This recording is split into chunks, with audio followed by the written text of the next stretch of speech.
Now that Season 1 of the trials has ended, and that we are now into Season 2, I felt it apt to make a big video featuring all of the lore for Season 1 of the Outlast Trials. Pretty much everything in this video is information that I've already spoke about in the individual videos on the game's updates, but this will be laid out in a timeline format. From Easterman's Unraveling to the fighting and squabbling within the Murkoff Corporation, there's a ton of meaty lore to feast on in this one. Because this video will cover 9 videos worth of Outlast Trials lore, this is sure to be a pretty long one, so I'd suggest grabbing some snacks and a drink.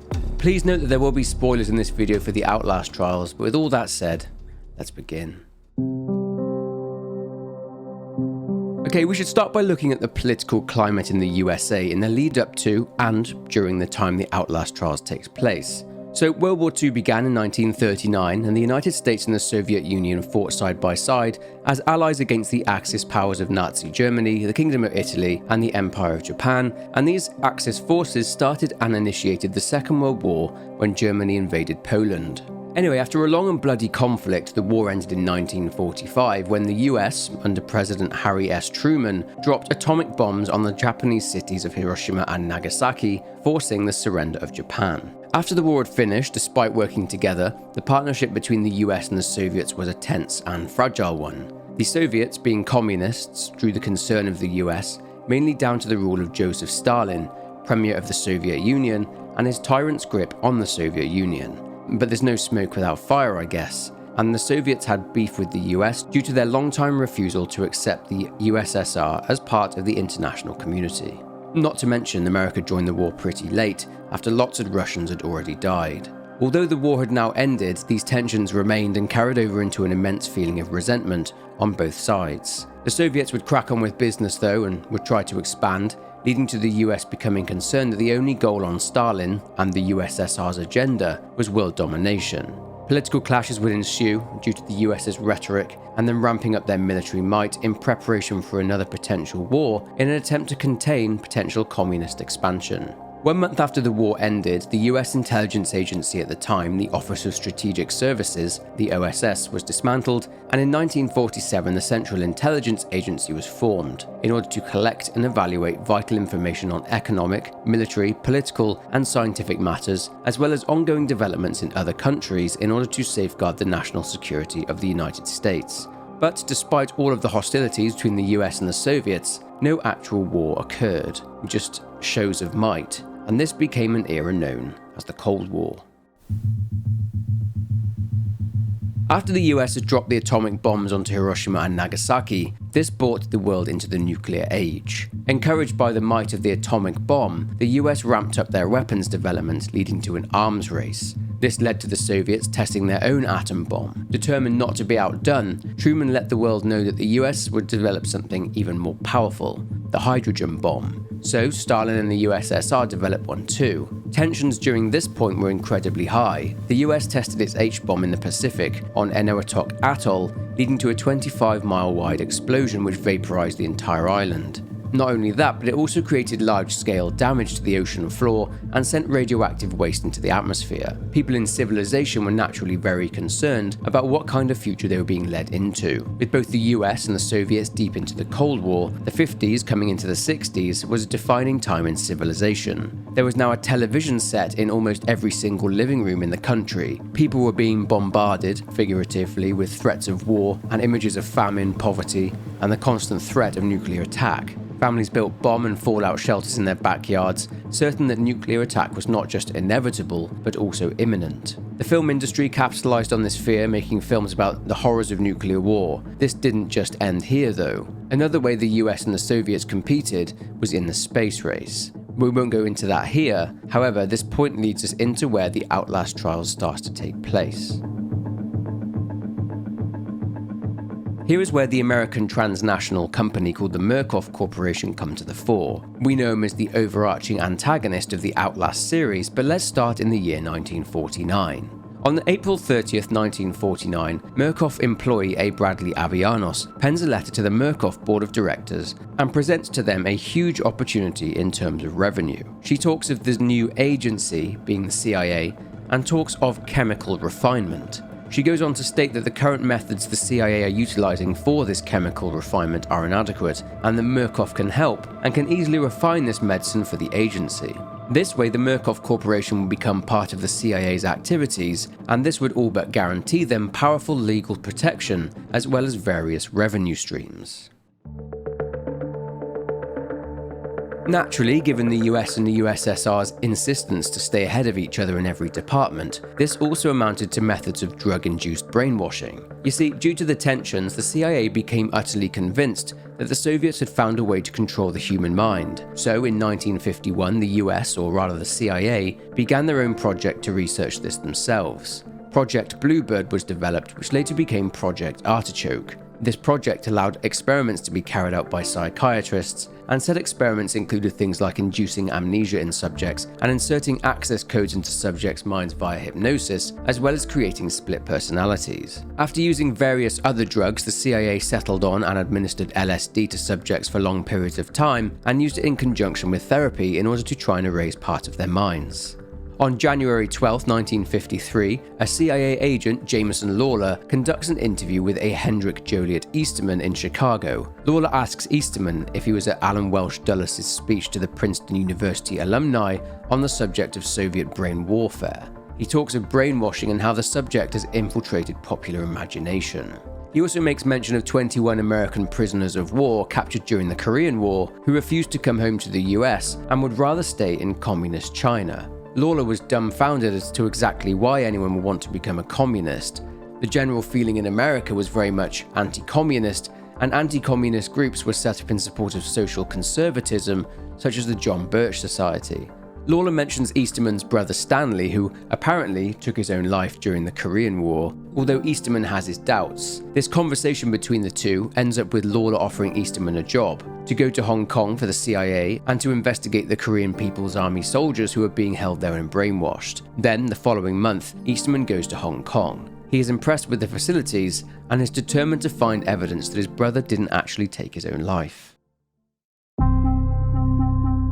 So whilst Easterman was in Hong Kong and carrying out his investigations, on April 13, 1953, Project Artichoke was collapsed and instead became something known as MKULTRA. MKULTRA was run by a man named Sidney Gottlieb. Gottlieb, a chemist, had a fascination with LSD and would often take it himself. He was even nicknamed the Poisoner-in-Chief. He convinced the CIA to buy up the entire world's supply of LSD, and he got to work dosing his colleagues without telling them, as well as carrying out experiments on prisoners and people who were terminally ill who themselves didn't know what they were getting themselves into. Gottlieb was out of control, with his thought being that heavy doses of LSD would end up in the human mind being destroyed and a new one put there in its place. You'd think that CIA Director Alan Welsh Dulles and Chief of Operations Richard Helms would put a stop to this, but the truth is, they needed a breakthrough, and they'd really rather not know what Gottlieb was doing, so they just left him to it. At the start of the following year, Easterman, whilst he's in Berlin waiting to go back out to Hong Kong again, writes in his journal about what he perceives about National Socialism, that despite the evils that the US portrays in regard to socialism, they have much to teach the US about infrastructure, propaganda, and leadership. He goes on to basically say that atrocities can be carried out, such as the atomic bomb being dropped on Hiroshima, a weapon which could mean global death, where nobody will be remembered because there is no one left to remember. This is just the beginning of the next few years of Easterman's life. 4 days after rambling into his journal, Easterman is in Hong Kong again. The CIA want him to investigate a technique called See Now, which translates as wash brain. The agency have a dozen war veterans for his studies, both Western and Chinese, and they would have already been exposed to this technique. Easterman is actually more intrigued by the Chinese Communist Party's program of ideological remodeling, which he describes as the deliberate shaping of an entire population, which, according to Easterman, seems to be working. He seems more intrigued by this than the subjects, who he describes not as programmed machines, but instead as broken children. Whilst this was going on, Murkoff were working diligently in the background. You see, Jameson Lawler had turned to and relied upon Murkoff to help him with some problems after becoming frustrated with how slow the CIA got things done. Bureaucracy. Murkoff, after learning that the CIA were considering another contractor for research in pharmaceuticals and psychological influence, blackmailed Jameson Lawler. Alice Bradley Avellanos pens a letter to Lawler, and it contains veiled but obvious references to Project Bluebird and Artichoke. Murkoff know what the CIA and Gottlieb have been doing. She's basically saying that if they overlook Murkoff for the contract, then there will be terrible public implications for Lawler himself, and I guess for the integrity of this new agency, given that these projects were top secret. But back to Hong Kong again. Easterman confesses that he may have broken a Private Ramus. Ramus keeps hallucinating and seeing the Doctor, or sometimes Dr. Skinner, who only seems to appear when Ramus is being asked about the methods of his captors. Then, Easterman receives correspondence from an Olivier Baranchik of the Murkoff Corporation. Baranchik is the director of behavioral medicine at a location called Mount Massive Hospital, which is owned and operated by the Murkoff Corporation. It's by this point assumed that Jameson Lawler caved to the blackmail by Murkoff, who are now officially involved with the CIA. Lawler had been sharing the findings and results of Easterman's investigations in Hong Kong, and it draws parallels with the dream therapy being researched in Los Alamos, the place at which the atomic bomb was first produced. Murkoff invite him. It's not really an invite though, it's more of an order, as they threaten to silence Easterman should he refuse, as he potentially knows too much. So in fear for his well-being, Easterman travels to Los Alamos and meets with the researchers and scientists there. He meets one scientist in particular. Ever since the war ended in 1945, the US had an operation titled Operation Paperclip, which would be focused on bringing prominent ex-Nazi or even Nazi-supporting scientists to the US in an attempt to prevent their skills and knowledge being used against them in the future. One of these scientists was a Dr. Rudolf Gustav Wernicke, and Easterman reads Wernicke's notes. He describes him as potentially being delusional and guilty about his work with the Nazis, about his belief in ghosts and fairy tale bogeymen. I'd imagine such as the creature from Germanic folklore, Alp, Mara, or Schrat. Except Wernicke's work had been thoroughly vetted by others, so Easterman is confused and doesn't know what to think. A couple of days later, Easterman reads something which applies to the researchers at Los Alamos, that the most merciful thing in the world is the inability of the human mind to correlate all of its contents, and that we are not meant to voyage too far. Another few days later, Easterman has been warned against talking politics with Wernicke, and he was told that they can overlook his past for the sake of the future. Either way, Baranchik thought Easterman's work and knowledge on brainwashing could be meshed with Wernicke's work with guided visual stimulation. Easterman did try to learn more about Wernicke's experiments, but to no avail. Then Easterman writes about strange dreams. Dreams of lucidity, likely caused by the first prototype of what would come to be called the morphogenic engine. June 7th, 1954. Due to Murkoff's work on MKULTRA, an incident happened in San Antonio, Texas. An airman brutally murdered an entire family of 5, as well as getting friendly with some animals on the farm. Jerome Gillette was found naked, confused and disoriented amongst the pigs. The public were baying for retribution and payback, so Gillette was taken somewhere secret. The man said that he was just at a fireworks show and was offered a piece of gum by a woman in white, and he then blacked out days later. Naturally, Jameson Lawler was disgusted and furious. He tells Alice Avellanos that this cannot happen again. He's afraid of the blowback onto the agency, but Murkoff, being Murkoff, know how to handle that kind of thing. This is detailed in a reply to Lawler, in which Avellanos tells him that progress is never clean and easy, that as long as the public have someone to hang for the crime, Gillette, then they won't ever get curious. Avellanos then puts a proposition to Lawler to keep all future experiments in-house. Easterman is now on his way to Sinaloa. He journals that the way to the Sinaloa facility is a rough road, enough to cause someone injury whilst travelling there by vehicle. Easterman sits in the massive Sinaloa warehouse that he notes could house an entire army. Electricity and water will be difficult, but an achievable task. He talks of them needing an architect, and that Avellanos will be interviewing candidates shortly. He writes that the collections department was at work as well, researching potential subjects for something termed prime assets and the general experimental population. He goes off on a tangent and mentions the sun being a fountainhead of inspiration. Easterman, even in these early days, in his own words, was flushed with optimism. Further on from him citing the sun as an inspiration, Easterman, 3 days later, administered a small dose of lysergic acid to himself, a substance more commonly known as LSD, a common substance used throughout MKUltra for its mind-bending effects, its ability to give the consumer the ability to hear in colour and see sounds. What follows next in his journal are the evident ramblings of a man hopped upon psychedelic substances. He starts thinking about charisma and starts rambling about being burned by the sun, that the desert is revealing some new truth to him that he's not yet unravelled. Easterman asked his wife Irene to find his copy of the Julius Firmicus Maternus. However, it was not there. Essentially, Julius Firmicus Maternus was a Roman astrologer and also a Christian.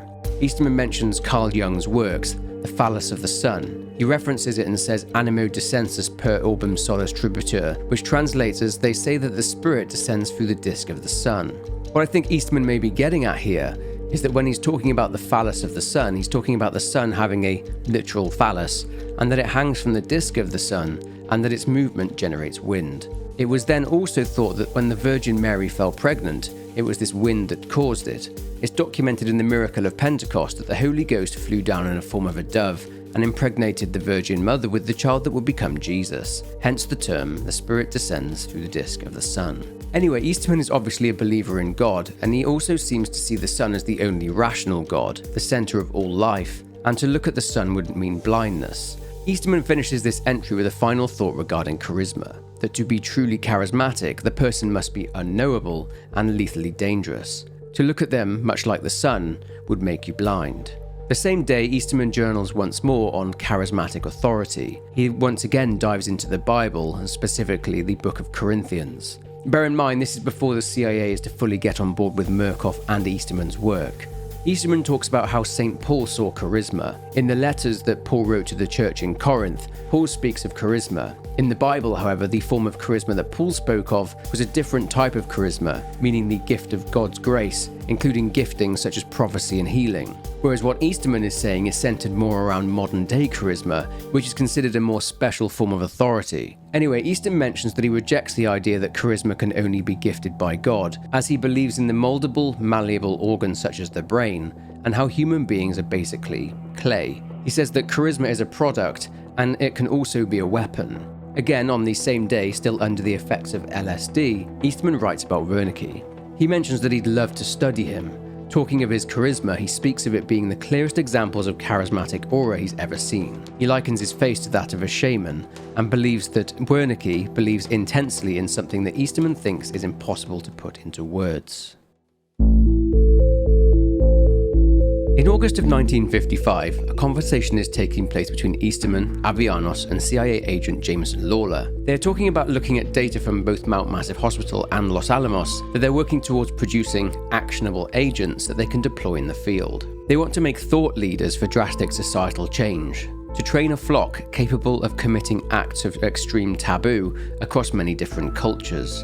Around 12 minutes into the conversation, the topic of discussion turns to the Battle of Dien Bien Phu. Located in French Indochina, which of course is now present-day Vietnam, it was the location of a vicious battle between the French Union's Far East Expeditionary Corps and the Viet Minh's Communist Revolutionaries. The US or the CIA were secretly providing aid to the French Union through personnel taking part in the battle. On the other side, China and the Soviets were providing their own support to the Viet Minh. Anyway, after a long battle, the French would lose, and the French government in Paris resigned. The new French Prime Minister supported withdrawal of troops from French Indochina. The 1954 Geneva Accords were signed, and the French withdrew all their forces from its colonies inside French Indochina. The reason they are talking about this is that when it came to US support for the French Union, the US president at the time, President Eisenhower, did nothing. This, Lawler reveals, was due to a very sensitive issue. The US choosing to get directly involved in Indochina would spark nuclear war between the US and the Soviet Union. Easterman speaks of Project LATHE, and how it can offer the CIA a quieter weapon so that nuclear Armageddon can be avoided. They speak about the agency already being invested in Project LATHE, and they mention something called SADM. This is referring to the US's Special Atomic Demolition Munition, a portable nuclear bomb which was designed to be used in combat, but which thankfully was never used. Avellanos tells Lawler about potential domestic applications in terms of using the reagents, but Lawler does not want to know. Avellanos responds by saying that the communist threat is growing domestically as well as internationally. Easterman challenges Lawler's belief that the French got beaten in Indochina because of a communist uprising, and once again goes back to the fact that Ho Chi Minh was one of these rare charismatic leaders. It was the belief that he gave his troops that helped them win the battle. Lawler says that he'll have trouble selling that notion of charisma to his superiors in the agency. Project LATHE itself, or rather the LAT in LATHE, stood for Limbic Aggression Therapy. a form of therapy which targets the part of the brain called the amygdala. This is the part of the brain which triggers the fight or flight response. It's assumed that Lawler spoke to Sidney Gottlieb at some point about Alice Avellanos' offer for in-house experimentation, as Gottlieb himself wrote to Alice Avellanos on October 21st, 1955. Gottlieb mentions here that Alan Welsh Dulles served with a Navy engineer in Bern called Moses Scarfiotti, an architect who was top of his class at Stanford. So Avellanos interviews Scarfiotti. Scarfiotti talks about Disneyland and how it utilizes behavioral architecture, designed to instruct visitors where to go, how to behave, and to be happy. Regardless of how rubbish life is magical when you're in Disneyland. Project LATHE would be headed up by Easterman. We'll now have a deeper look into what are termed prime assets. Let me introduce you to Clyde Perry. Clyde is someone you may recognise. His picture was hanging up in Mount Massive in Outlast 1. Anyway, Perry is a Murkoff field agent or collections agent. He observes and he recruits. And Project LATHE needs subjects. In December of 1955, carrying on his obsession and fixation on charisma, Easterman has a conversation with Clyde Perry, and in the minutes of this meeting they both discuss prime assets. This was before any potential prime assets had been identified, and Easterman is laying out the criteria for Perry's recruitment drive, if you will. Easterman says that they have enough lost and damaged men and women, who of course make up the general experimental population.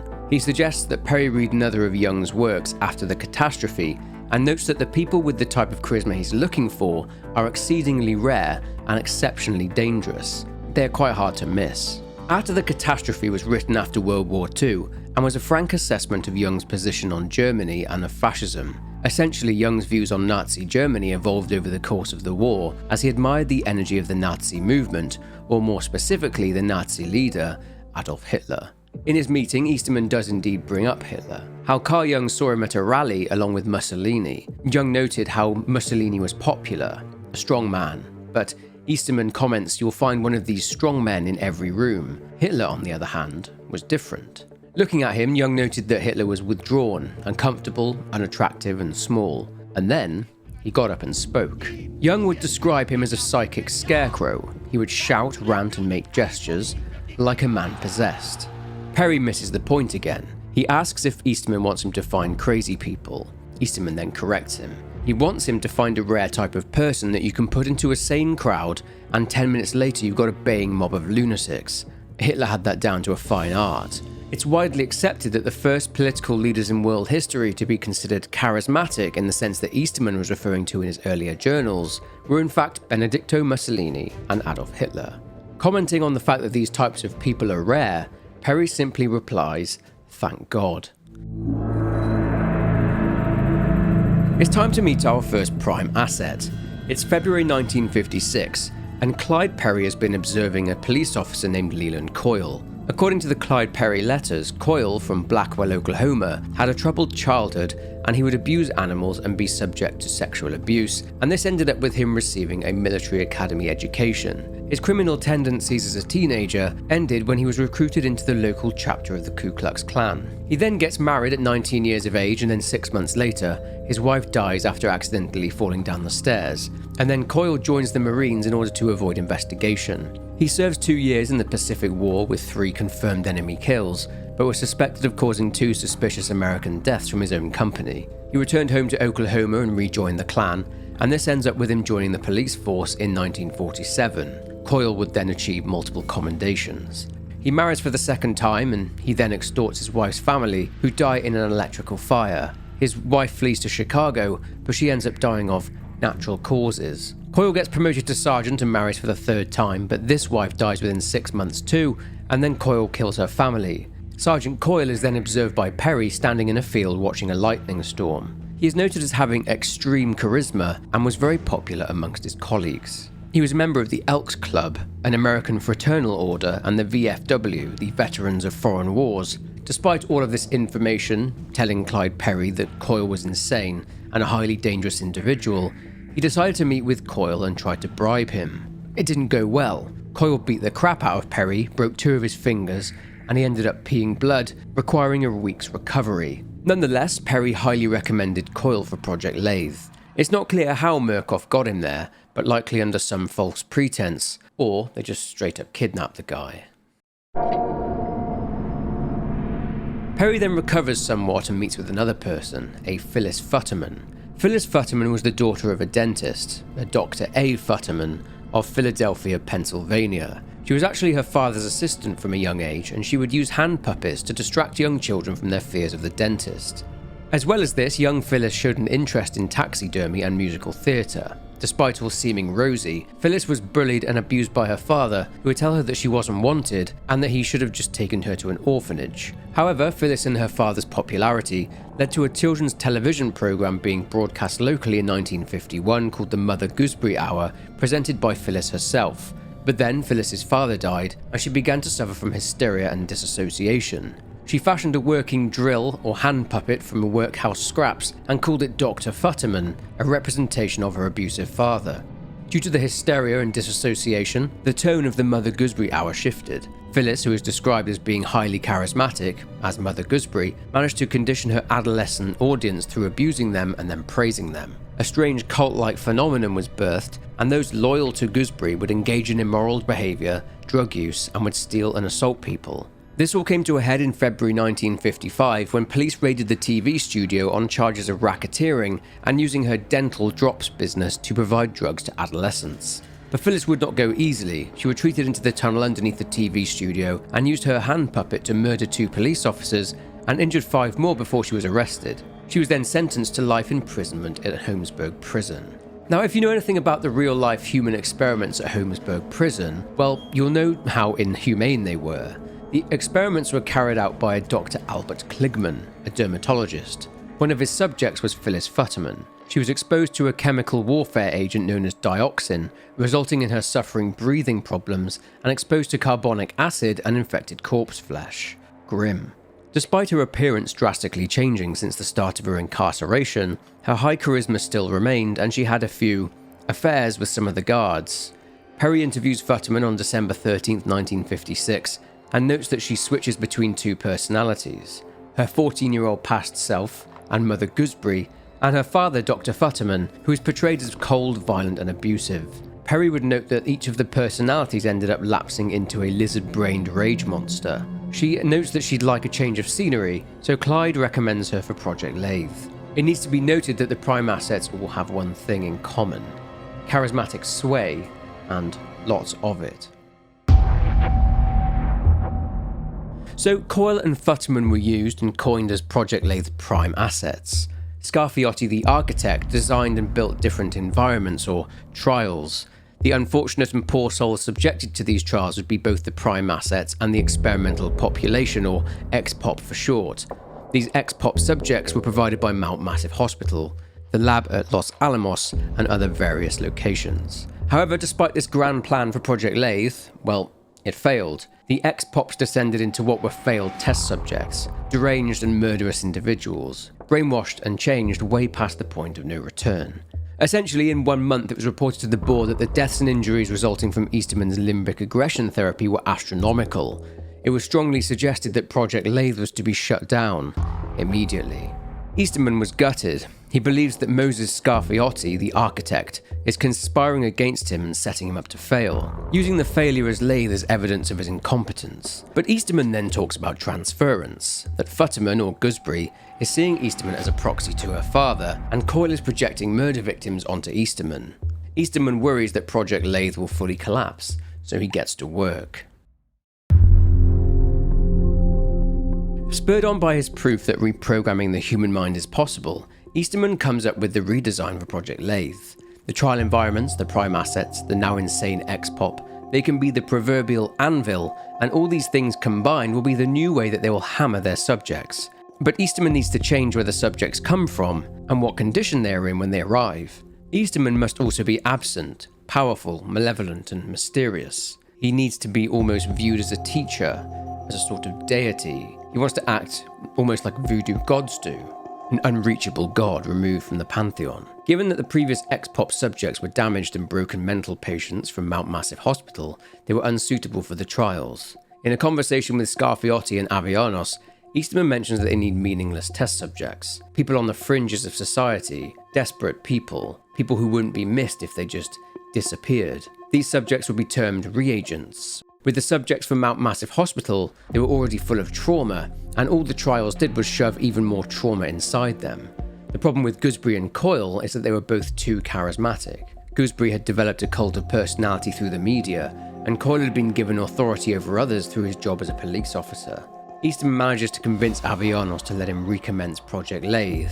It all boils down to money and costs, of course, but he then pens a letter to Olivier Baranchik detailing the autopsies on previous LATHE victims. He had discovered tumor-like growths in the parietal lobes of the brain after something called operant conditioning, which is essentially a method of learning that uses rewards and punishment in order to modify subjects' behaviour. But after promising Baranchik a proof of concept, Easterman ends up finding absolutely zero correlation between the operant conditioning and the brain lesions. Talk about jumping the gun. Easterman again is devastated and is convinced that Murkoff will shut the project down, but he once again comes across the Skinnerman, just as he did back in Hong Kong. But the following day, everything has changed. I'm not entirely sure whether Easterman had genuinely found a way to set these predetermined behaviours into the subject's brain, or whether he was just blagging it, but either way he terms it as having a devil on one shoulder. The Murkoff board and the CIA then authorised Project LATHE 2, with oversight being provided by Dr. Wernicke, and one of the prerequisites for the funding is sharing their findings and research with other CIA projects, MKULTRA, MK Delta, and MK Naomi. Good news for the CIA and for Murkoff's bank balance is that everything is already built and there. Coyle will believe that he is enacting some form of twisted justice, and Gooseberry will believe that she is in her make-believe world, which serves as a way to bring back her childhood joy. But now they need the subjects, these reagents. With LATHE 2 underway, it's moving forward very fast, and Easterman is blown away by the amount of funding the project is receiving. Olivier Baranchik wants Easterman to send test results to the Operation Paperclip scientists at Los Alamos, as it seems they are particularly interested in the Skinnerman. Easterman assumes, at first at least, that he is just a subconscious projection of a guard or of the nurses who make changes to the subject's ESOP. But Easterman is mortified to learn that it is perhaps he who is the source of the Skinnerman. Easterman is under some kind of assumption that his patients love him and see him as a father figure. In line with the new Project LATHE 2, experimental population volunteers, XPOP for short, underwent an assignation or the allocation for their use in the trials. They were put into groups in order to identify them and how they had been created or augmented. General XPOP, which used to be referred to as grunts, are considered to be lost men and women, vanishable, worthless people that society would not miss, addicts, felons, etc. They are described as easy to recruit due to the alluring nature of charity outreach to this type of person. LATHE 1's experiments uncovered that General XPOP were very susceptible to guidance from prime assets. And the prime assets' aforementioned charisma was a crucial factor in these behaviours. The General XPOP were considered to be the most expendable form of XPOP. This one's fairly self-explanatory. Heavy XPOP used to be referred to in the first phase of Project LATHE as big grunts. They were thought to have been violent children. They were reported to have been remnants of external experiments involving hormone therapy and limb extension surgery to be used in military applications. They're very strong, almost impossible to restrain physically, but conditioned for total obedience. They are mentally like children. LATHE would exploit this, as heavy XPOP would believe pretty much anything. On to pouncers. They originate from Mount Massive Hospital. They are patients with paranoid tendencies. They are described as having a high resting amygdala activity, and this suggests that they experience a high amount of anxiety and depression. Such as their paranoia, pouncers create their own personal Faraday cages. These cages are normally used to block out electromagnetic fields, preventing those electromagnetic fields from entering what's inside. They did this by pushing nails and other metal objects into their own skin. They sometimes seek out metal boxes to hide inside, which itself would act as a Faraday cage.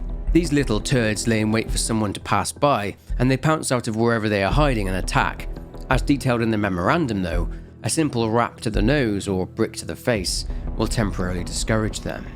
Screamers next.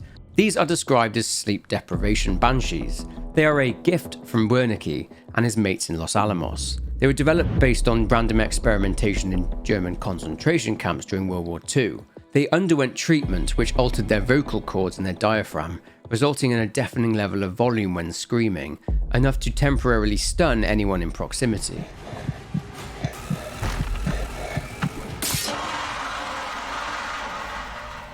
Attempting to recreate this state in Los Alamos, researchers used amphetamines which caused a waking nightmare state to put the subject in permanent twilight, a state of near sleep.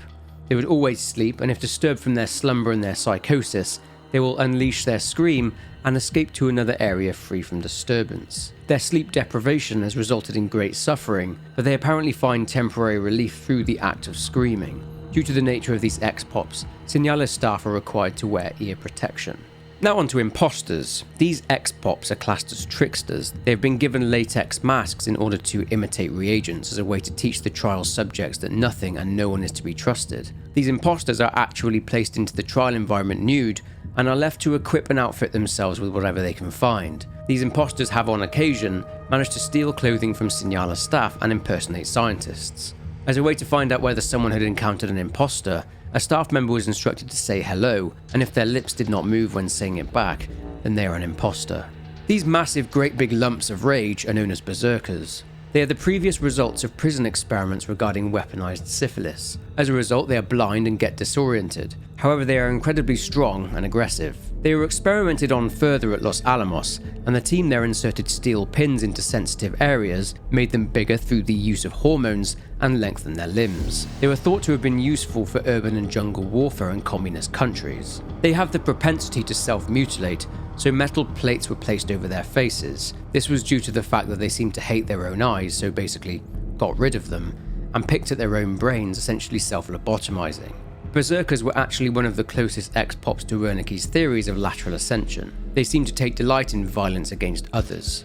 They even seemed to worship it. One interesting note is that Signalis staff are strongly advised not to engage berserkers in conversation, or to even listen to them. Staff members have been known to harm themselves following exposure to this type of ex-pop. And finally, pushers. Pushers are essentially Signalis staff that had lost it through chemical exposure. This may have been as a result of their close proximity to the trial environments. Pushers are equipped with aerosolized medicating equipment, but make their own psychoactive chemical. Reagents were reported to be developing a tolerance, but the pushers preempted this and made more volatile compounds, which allowed for an even deeper level of drug-induced psychosis. It was thought that their delusional state was a result of a perceived relationship with the Skinnerman, and by extension Dr. Easterman. They appear to suffer from the pseudo-bull-bar effect, where the sufferer has uncontrolled fits of laughter which don't match their internal feelings. The pusher is a stark reminder to Signalis staff to prioritize their own hygiene and safety standards and to observe protocols. By the same token though, the pusher is a reminder that every accident is an opportunity for innovation. However, there's one document missing, and that is information on the Night Hunter. However, we'll not learn about the Night Hunter until Season 2. Around 4 months later, in January 1959, Scarfiotti and Avellanos are plotting. Avellanos writes to Scarfiotti, and it seems that there may be some bitterness and jealousy over the amount of support Easterman is getting from the board.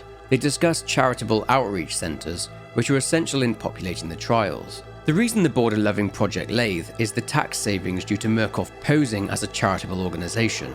Everything from running the centres, recruiting the subjects and trucking them to the Signalis facility is all tax deductible. Avellanos says they just need to sit and wait for Easterman to sabotage himself. But now onto the outreach centres. Propaganda and flyers were put out by Murkoff, advertising for people that are lost, lonely, poor and confused, and that they can let the miracles of science give them purpose. By February 12, 1959, 37 of these outreach centres were operational, and the intake of subjects was much higher than they anticipated. Naturally, with Murkoff being Murkoff, they wanted to save every little penny that they could, so they purchased a controlling share in Liberty Meat Hauling Limited. This way, they could effectively transport large numbers of subjects to Signalis at a massively reduced cost. A 72% reduction in cost, to be exact. Cold, alone and sleeping rough on the streets, our protagonist comes across a flyer advertising Murkoff's charitable outreach centres. Intrigued, they check it out, but they are tricked.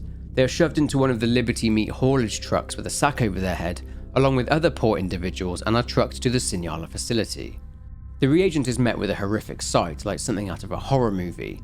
The doctors then show the reagent a message from a now mysterious Dr. Easterman, who introduces himself as their friend. The doctors show the reagent a collection of their public and private records. They force the reagent to consent to these records being collected by forcibly nodding their head, and then they drill into the reagent's skull and attach a set of night vision goggles to their head. The reagent then wakes up and makes their way through a dark passageway to the front of a mansion, with a TV screen giving a direction to erase their past. Inside, the reagent is directed to stages showing key parts of their life. Their birth, which is described as the single most destructive thing they've done to the world, that they have to release the past and embrace the future along with a new birth. Then to a stage showing a playroom where the reagent will have learned joy. The reagent will have from a young age developed primal and animalistic instincts, and that the reagent now has to forget those instincts.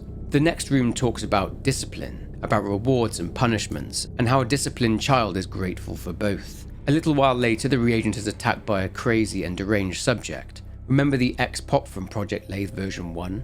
Well, this individual is one of those ex-pops from that version of LATHE. After healing, the reagent sees an apple being handed to them and grabs it, only for Mother Gooseberry and her hand puppet, Dr. Futterman, to viciously attack our protagonist. This isn't the last of Gooseberry though, as the reagent sees her punishing another subject for misbehaving, for listening to the voices on the radio and not listening to Mother. The reagent then has to take their public and private records and shred them, destroying all evidence of their existence. They are now officially a nobody. After being violently pursued by Gooseberry once again, the reagent manages to make it to the safety of the shuttle, where they are taken to an area known as the sleep room, whilst a message from Easterman plays on the screen with weird symbols flashing, imprinting the message into the reagent's brain. Doesn't that feel better? All reamed out, cleared, and ready. Everything perfectly under control, kept tidy for somebody with just your dysfunctions. We're returning you to the sleep room now. A place you can reflect on what you've learned. This is exciting. What a gift. What an opportunity.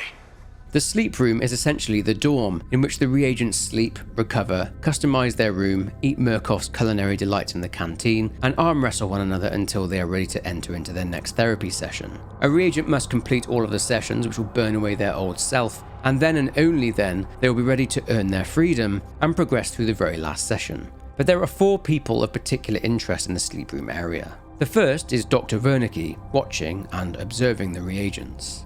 The second person is Emily Barlow, the pharmacist.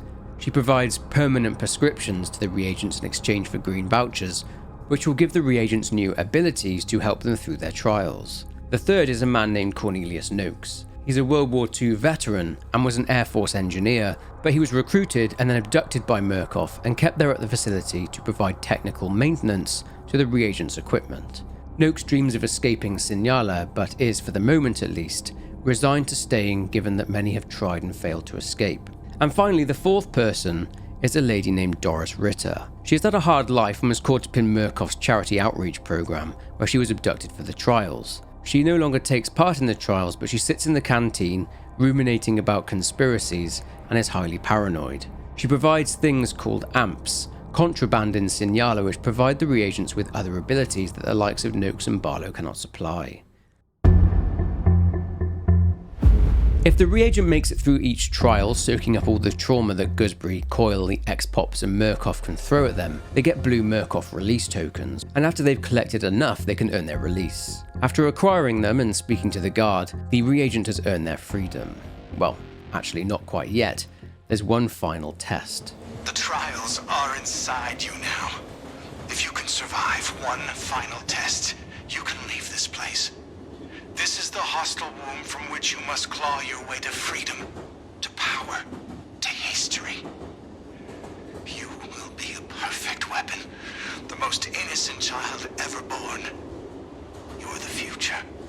New public and private records exist for the reagent now. They must take these records to separate areas and lock them away, almost as a way of accepting that new identity. Of course, they are being pursued and hunted along the way. The reagent then has to find 2 keys.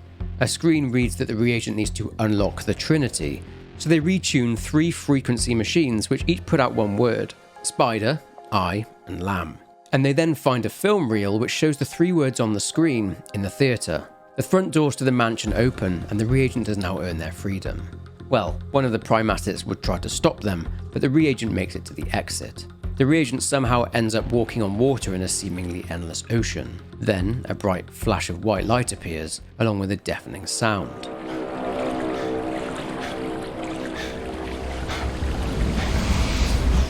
The next thing the agent knows is that they're in a hotel room, covered in blood, and the sound of chaos is heard coming from the streets below.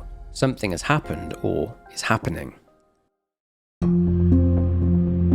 So it's pretty clear that the three words being given to the reagents were trigger words: spider, eye, and lamb. They've been brainwashing the subjects into Manchurian candidate-style sleeper agents who would carry out a command no matter how brutal and no matter who the target was. Our reagent was very likely sent to the capital of Cuba, to Havana, as we can see the flag of Cuba along with the brochure featuring the city of Havana. Now, it's possible that one of the targets was Fidel Castro, a revolutionary figure and politician who, it's thought, survived over 600 attempts on his life. The US wanted Castro taken out, and in fact were so desperate that they even tried to pay the mafia to do it for them. But obviously this failed. The US wanted Castro gone because they'd previously had a good relationship with Fulgencio Batista, the CIA-installed president of Cuba, until he was overthrown in the Cuban Revolution, which was of course led by Fidel Castro. Castro didn't want to play ball with the Americans, which would affect trade in the US. In order to have hope of restoring this trade relationship, Castro would need to go.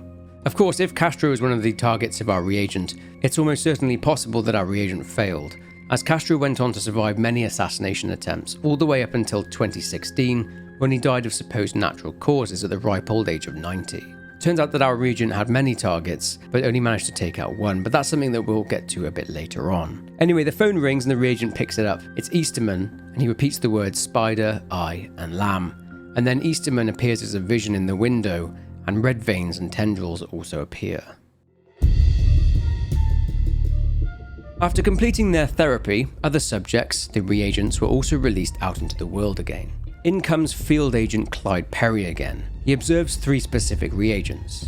This reagent essentially had manic episodes and went nuts.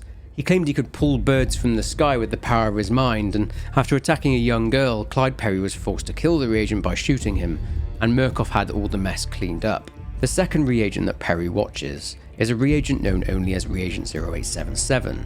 On April 12th, 0877 went to church and then had a meal at a diner. Pretty normal stuff. Then, the reagent becomes a person of interest after the church minister gave intel to Murkoff regarding 0877's confessional. This reagent is then taken to Los Alamos, and it's then later reported by Olivier Baranchik that 0877 has been a remarkable inspiration to the paperclip scientists. It doesn't end there either. Baranchik writes to Avianos and notes that Wernicke and his sleep therapy lab team have been showing an extremely suspicious fixation on the last few reagents coming out of Signala. When Baranchik tried to speak to them, they'd speak German. According to a secretary, Wernicke said that Easterman may have made the most fruitful mistake in modern science since the creation of penicillin. Of course, they view this as a positive. Alright, so the final reagent Clyde Perry was observing was a reagent known as 1616. On August 7th, 1959, 11 days after their release back into the world, Reagent 1616 was fired from his job as a shoe salesman in Fort Worth, Texas after groping a customer. Perry completed a trigger test which yielded exceptional results. 1616 would show lapses in memory, which was a possible side effect of triggered amnesia. The subject then wandered the town, placed various metal objects against his eye and in his mouth. 1616 would turn in circles and would stop, always ending up facing the same direction, west-northwest. The following day, Perry would see 1616 sell all of his unwanted possessions, and he then boards a bus to Albuquerque, New Mexico. On August 10th, subject 1616 would go to a Mexican restaurant and he would chat up a woman. And they talk about how this reagent, revealed to be Sullivan, feels that he is a human compass, being pointed towards something in particular. That's right, the reagent's name is Sullivan, as in Sullivan Papa Noth. Noth and the woman later leave and go to a hotel room. Perry carries out another trigger test, but before Perry can neutralize Noth, the woman is killed by him and Murkoff clean it up. The following day, with triggered amnesia, Noth remembers nothing from the previous day, but he continues the strange behavior with the metal objects. Tracing the lines from the starting points in Fort Worth and Albuquerque, the lines lead to a location 40 miles from the Signala facility. This is the Signala facility. What the fuck?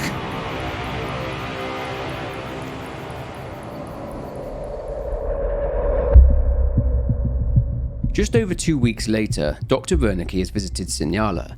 In Easterman's journal dated 28th of August 1959, Easterman writes about Wernicke being there. He states that Wernicke seems to haunt the sleep room. He's completely disinterested in the Murkoff staff and what they are doing. He's instead fixated on the reagents as they rest between trials. One of the nurses in the sleep room environment, Emily Barlow, has told Easterman that Wernicke appears to be watching them sleep.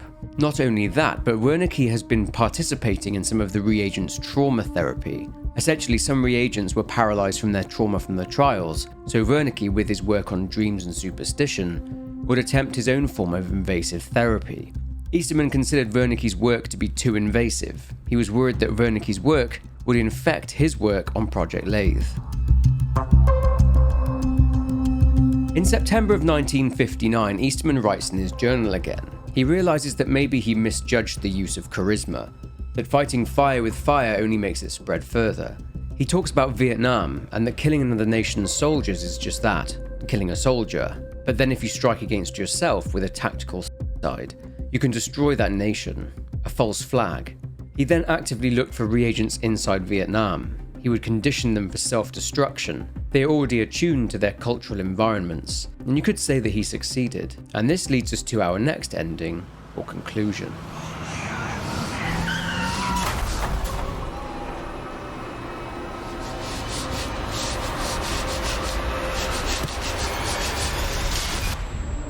Looking at this ending, the reagent is driving a car with their hands taped to the wheel. They crash into another car, they look down, and a bomb is strapped to them.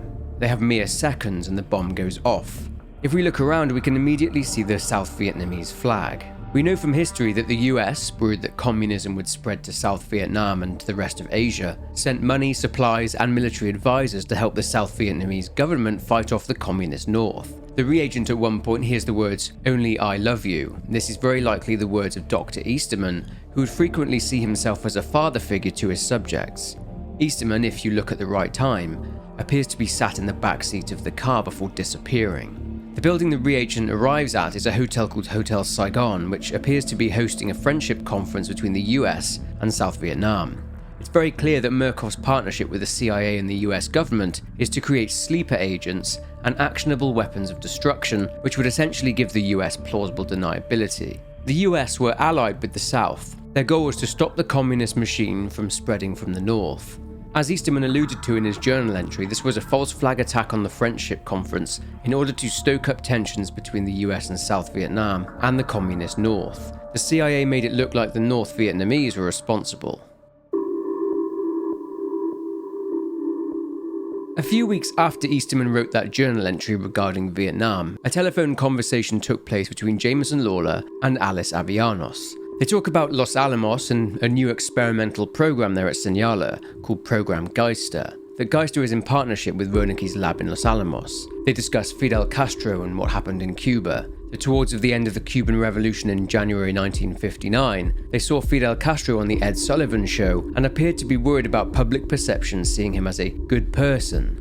They then mentioned something called United Fruit. Lawler is referring to the United Fruit Company, a company that would later become Chiquita. The United Fruit Company would come to own 3.5 million acres of land in Central America and the Caribbean, with the majority of that land being held in Guatemala. This led to the term Banana Republic. So United Fruit had the monopoly in these so-called banana republics. In 1952, the United Fruit Company essentially tried to buy Guatemala. What I mean by that is that Guatemala had had enough of corporate ownership in their country and started to fight back. The Guatemalan government started to give away land to Guatemalan families, and this was what was known as land reform. So United Fruit offered the democracy that the Guatemalan people yearned for, and offered them their land back in exchange for just under $20 million, when in reality the land was only worth just over $1 million. The political stakes had driven up the price.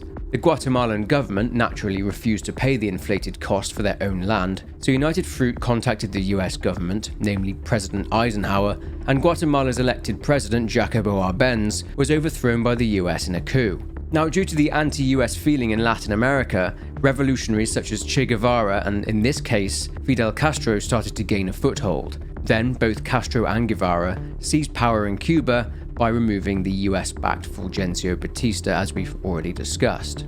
And this would of course eventually lead to the failed Bay of Pigs invasion and the resulting Cuban Missile Crisis, but that's not something we're going to get into here. On the 22nd of September, Jameson Lawler receives a letter from Avellanos. She speaks of Murkoff's Cuban adventures. As mentioned before, the wrong targets were killed. The CIA aren't happy with Murkoff. Avellanos attempts to put out the fire and states that none of Murkoff's reagents, or what happened in Cuba, have been linked back to Murkoff or the CIA. Avellanos also says that what happened in Cuba can simply be considered just another trial, that experimentation continues out into the field. They obtained valuable information from the incident at very low financial cost. Some minutes then detail a conversation that took place between Easterman and Avellanos. They're discussing what happened in Cuba, that the CIA or Gottlieb are pinning the reagent's failure in Havana onto Project LATHE. Easterman is naturally pretty defensive, as it's his project, but Avellanos calms Easterman down. She explains that Murkoff aren't beholden to agency or CIA funding, that they can find other partners and accounts. Avellanos suggests opiates. She speaks about casinos in Cuba. The truth is that Havana itself was a popular place to gamble. The mob at one point effectively ran Cuba. Two mobsters, Charles Lucky Luciano and Meyer Lansky, transformed Cuba into an empire of crime. In the 1950s, the mafia moved dirty money into Cuba and built casinos and hotels, and this funding allowed the corruption of Fulgencio Batista's administration to grow. Due to social conditions inside Cuba, this gave rise to the infamous Cuban Revolution, and when Castro and his rebels overthrew Batista, this was bad news for the mob, as Castro closed down the casinos, meaning that the mob lost a lot of money. The public ransacked the casinos and would throw the casino slot machines out into the streets, with the casinos being viewed as the US trying to corrupt Cuba itself. This is obviously one of the things that gave birth to the anti-Castro movement on the part of the US and resulted in many covert operations and dark politically motivated goings-on. As previously mentioned, one of these was that the mob would work closely with the CIA in their plans to assassinate Fidel Castro. But how is that relevant? Well, we got some more information on what exactly transpired in Cuba involving the Cuban Ending. It appears that there were 8 communist targets that were meant to be taken out by the Reagent, but the Reagent only took out 1, and that was the wrong target. 7 of the targets were taken out by someone else, and the CIA know that this person is not affiliated with Murkoff. This also explains the apparent pandemonium going on outside when our Reagent wakes up in the hotel room covered in blood. Someone seems to be on a rampage. Easterman conveys his shock that the Reagent only managed to take out 1 person, but Avellanos says that Murkoff's contacts in Havana report that a mafia element was involved in the other 7. They refer to this person as the Opportunist. Avellanos states that this person would have been in Cuba on casino business, is involved with organized crime, and hails from Louisiana. This Opportunist saw the Reagent committing a murder and got involved. So they reveal that Clyde Perry has been sent to Cuba to track this Opportunist down. Avellanos says that their contacts called the man Lupara, or Lupa, which is Spanish for magnifying glass and Italian for wolf. One interesting point is that a Lupara is a type of small shotgun used in vendettas by the Sicilian mafia, although it was originally used by Sicilian farmers who were trying to protect their vineyards from pests and animals from predators like wolves. Hence why Lupara literally means for the wolf. So having just mentioned that the CIA were working alongside the mafia, a mafia boss, Salvatore Barbi, head of the Martino crime family, owned one of these casinos. Salvatore has a son, Franco Barbi. It turns out that during the Cuba Ending, the chaos outside was actually Franco killing people. Due to Salvatore's relationship and his off-the-books working alongside the CIA, despite Franco's lengthy arrest record, Franco has 0 charges to his name. But let's look at what Clyde found out during his search for Franco. In October 1959, Clyde contacted one of Salvatore's employees. Clyde saw some photos and learned that Franco carried out his first murder at the age of 12 because the guy owed Salvatore money. Franco used his father's shotgun, but the recoil gave Franco facial injuries such as a fractured cheekbone, eye socket, and he knocked out a load of his teeth. The employee mentions that the only time Salvatore had showed his son any affection was when Franco killed that guy. But Franco had gotten a taste for killing. He sawed off the front of the shotgun he'd used for his first kill and turned it into the small shotgun, the Lupara. Bodies would show up, not just dead but completely mangled. He'd kill regular guys but also ladies of the night or working girls. This was a result of Franco not being able to raise the flagpole, if you will. Word is that he compensated with his shotgun, Lupara. The employee tells Clyde a cover story as to why Franco was sent away from New Orleans and to Miami at the behest of his father. The cover story was that Franco had killed so many people that the police were sniffing around. But the real story involves Salvatore's fourth wife and Franco's stepmother Angelina. She was psychotic too, and she'd humiliate Franco sexually. But Franco responded to this in ways he wasn't previously able to, if you catch my drift. He had an affair with his stepmother. Naturally, his father found out and beat Franco to within an inch of his life, and that is the reason he was sent to Miami. So Clyde headed to Miami and spoke with a CIA asset in a bar. This asset confirmed Franco's involvement in Cuba with Cosa Nostra, the Sicilian mafia, but that Franco was a little too erratic for CIA assassination work. He joined up with the Cuban exiles who had left Cuba after Castro's rebels overthrew Batista in '59. His extracurricular killing hadn't stopped though. The asset directs Clyde to a brothel called the Gator Hook. Going there, Clyde is immediately met with hostility, but after convincing the bartender that he's not the law, he speaks with the man. He says that a woman called Jenny is the only one who can handle Franco, but that Jenny can handle herself. This takes Clyde to a place called the Runway Inn Motel. Entering, he finds Jenny, dead and torn open. Franco's weapon, his Lupara, sits on the side, and Clyde goes to grab it. To his horror, Clyde hears a voice saying not to touch his Lupara, and Franco emerges from the body as he'd crawled inside Jenny. He violently attacks Clyde. Clyde is seriously injured and is shot through the leg by Franco. Clyde manages to crawl somewhere and uses a phone to call for help, and was taken to Texas for surgery on his skull and to have his leg reconstructed. Franco is then apprehended by Murkoff and taken to Sinaloa as a prime asset. So with a new prime asset at Sinaloa, a new trial environment needs to be built. Architect Moses Scarfiotti has been busy building and designing the dock's environment. Remember I mentioned Franco's stepmother Angelina? Well, Easterman wants the boat in the docks to be called Angelina, as it represents a powerful symbol to Franco and will hopefully cause guilt, rage and arousal in him. See, Franco also wants to be babied and thinks of himself as a child. Easterman is all about symbology when it comes to this and other trials, even so much so as the boat being in actual water despite Sinaloa being in the Arizonan desert, as the water represents a womb. Weird, I know. Seems that after this meeting with Easterman, Scarfiotti went crying to Avellanos, whinging about budgets and the like, but Avellanos writes to Scarfiotti and says to him that the new environment must be a fully functioning heroin refinery and that the reagents can operate it themselves. Clearly from Avellanos' tone, Moses has been bitching about what Murkoff are asking him to do, but nonetheless, he eventually relents and the docks does indeed become a fully functioning heroin refinery. So earlier on I mentioned Program Geister. At some point in early October, Avellanos had written to the Murkoff board. She reported certain side effects resulting from Project LATHE 2, most notably in Reagent 0877. The letter mentioned that subjects were showing extrasensory activity which related to the Skinnerman. Wernicke was attempting to trace the increase in these hallucinations through Program Geister. Side note, the German noun for ghost is Geist, hence the name Geister. Wernicke had proposed the idea of trials in Program Geister and that the results would be shared with the team at Los Alamos and the staff at Mount Massive Hospital. Program Geister was then approved by the Murkoff board not long after. The Geister trials would be under the authority of the staff at Los Alamos and not Easterman and the staff at Sinaloa.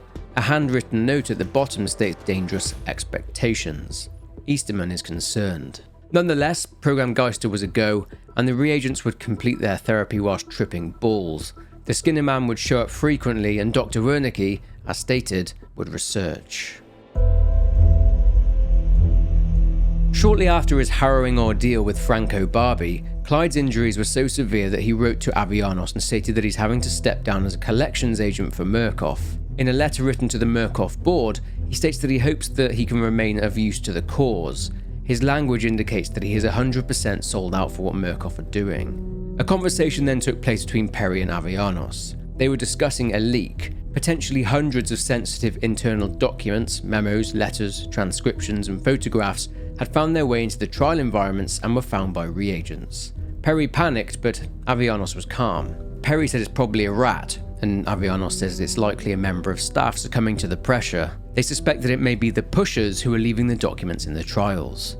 Anyway, the reason for Avellanos not being worried about these leaks was that she knew the trials were sealed environments. Any memories of the trials and reagents are deeply subconscious. Still, Perry was very worried, especially since he was mentioned in those documents through his work as a field agent. And this is where Perry's new role comes into being. It was at this point that he would become the Director of Historical Refinement, in line with his picture of Mount Massive. His job was to discover the source of the leak and how the documents are finding their way into the trial environments, removing them from the trial environments, and suppressing any leaked information, and to corrupt and confuse any anti-Murkoff narratives present.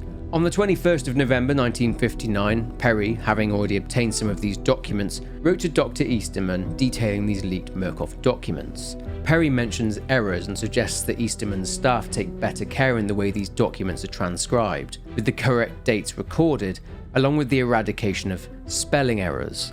It's safe to say Easterman didn't take kindly to Perry's request. He wrote back to Perry and basically said to stop bothering him, as it's irrelevant to the work he's doing there at Signala.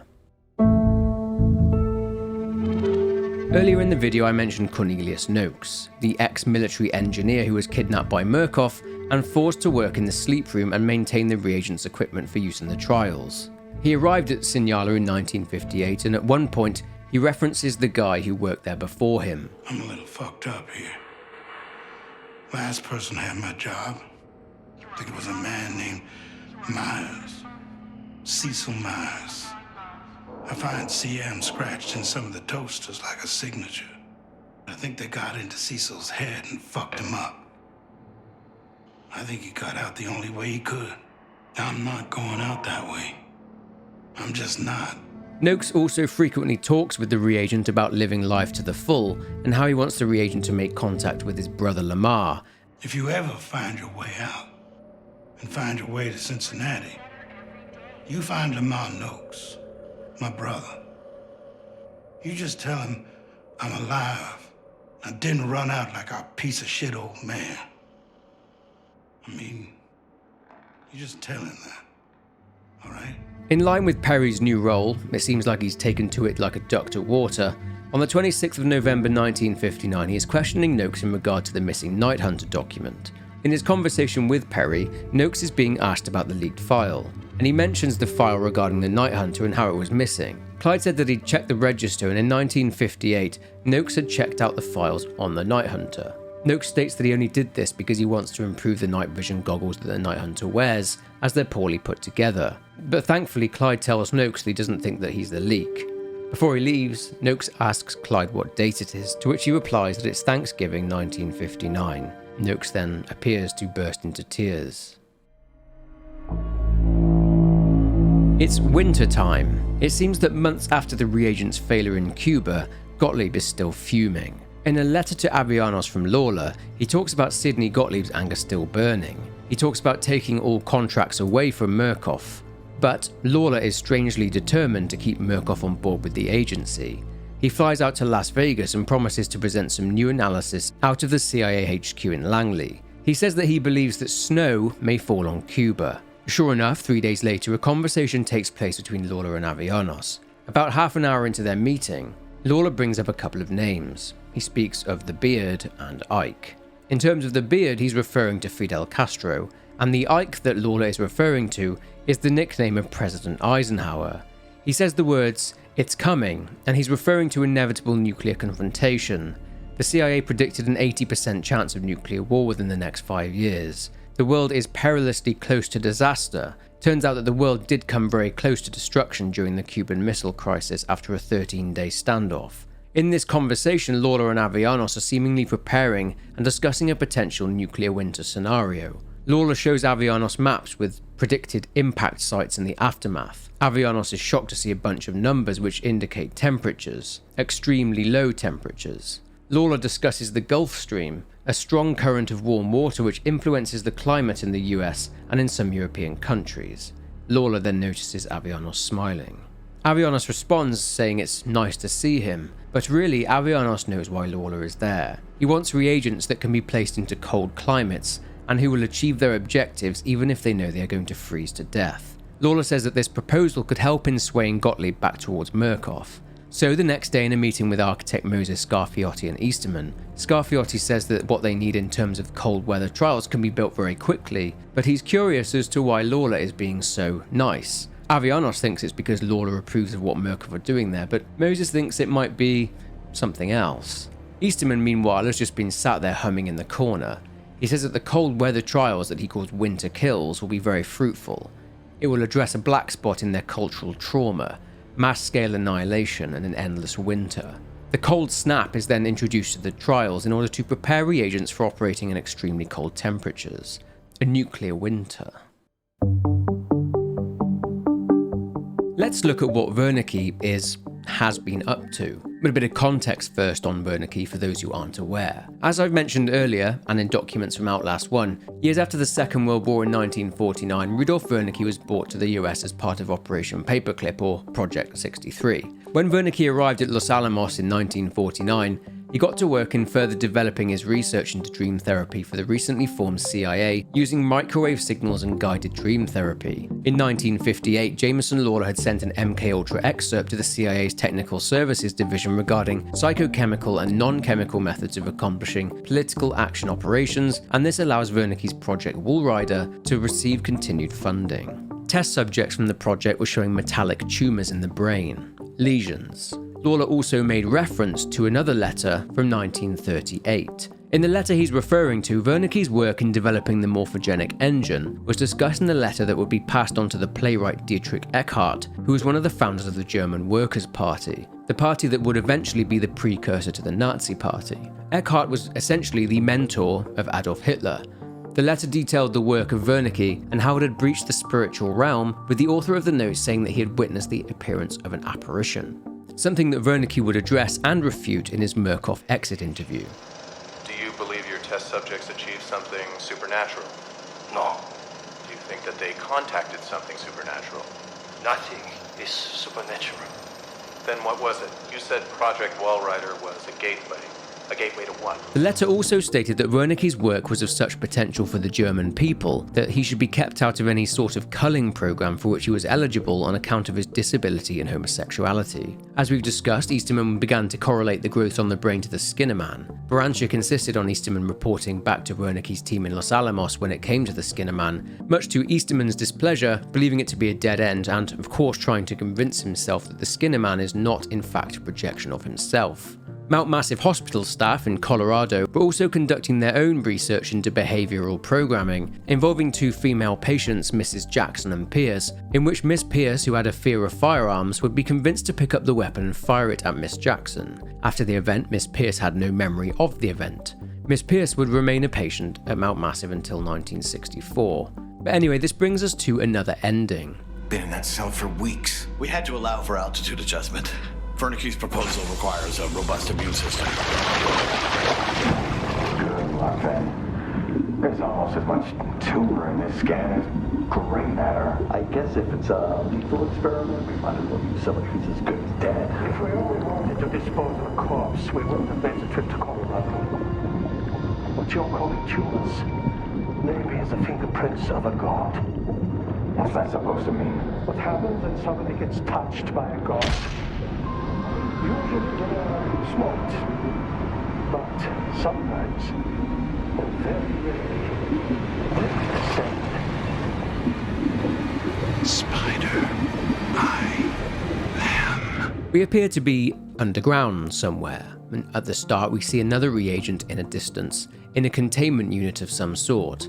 We can only assume that our reagent is in a similar one. Our reagent has a breathing tube, which resembles the state that Miles Upshur found Billy Hope in whilst he was in his pod and hooked up to the morphogenic engine. The researchers with Wernicke state that the scans revealed as many tumours as there was grey matter. This tumour thing is something that has been seen throughout the Outlast series. Of course, we see it mentioned in the documents in the trials, but we also see it through documents in Outlast 1 and the Murkoff account comics too. It's seen in the comics in regard to the story of the Jane Doe, a young woman that escaped Sullivan Noth's Temple Gate cult and who was pregnant. A hospital scan revealed lesions and tumours on her brain, and these are described as lead-based tumours. The next thing they mentioned in the ending is that they took the reagent all the way to Colorado, which means that the location they are in is underneath Mount Massive Hospital in Colorado. Next, Wernicke talks about the tumours potentially being the fingerprints of a god.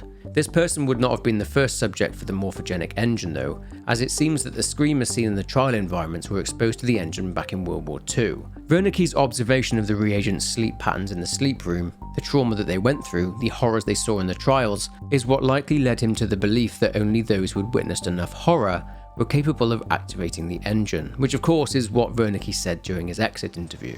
The human mind in that environment is capable of extraordinary things. You're saying the experiment needed... A proximity to death, to overwhelming madness. Only a test subject who had witnessed enough horror was capable of activating the engine.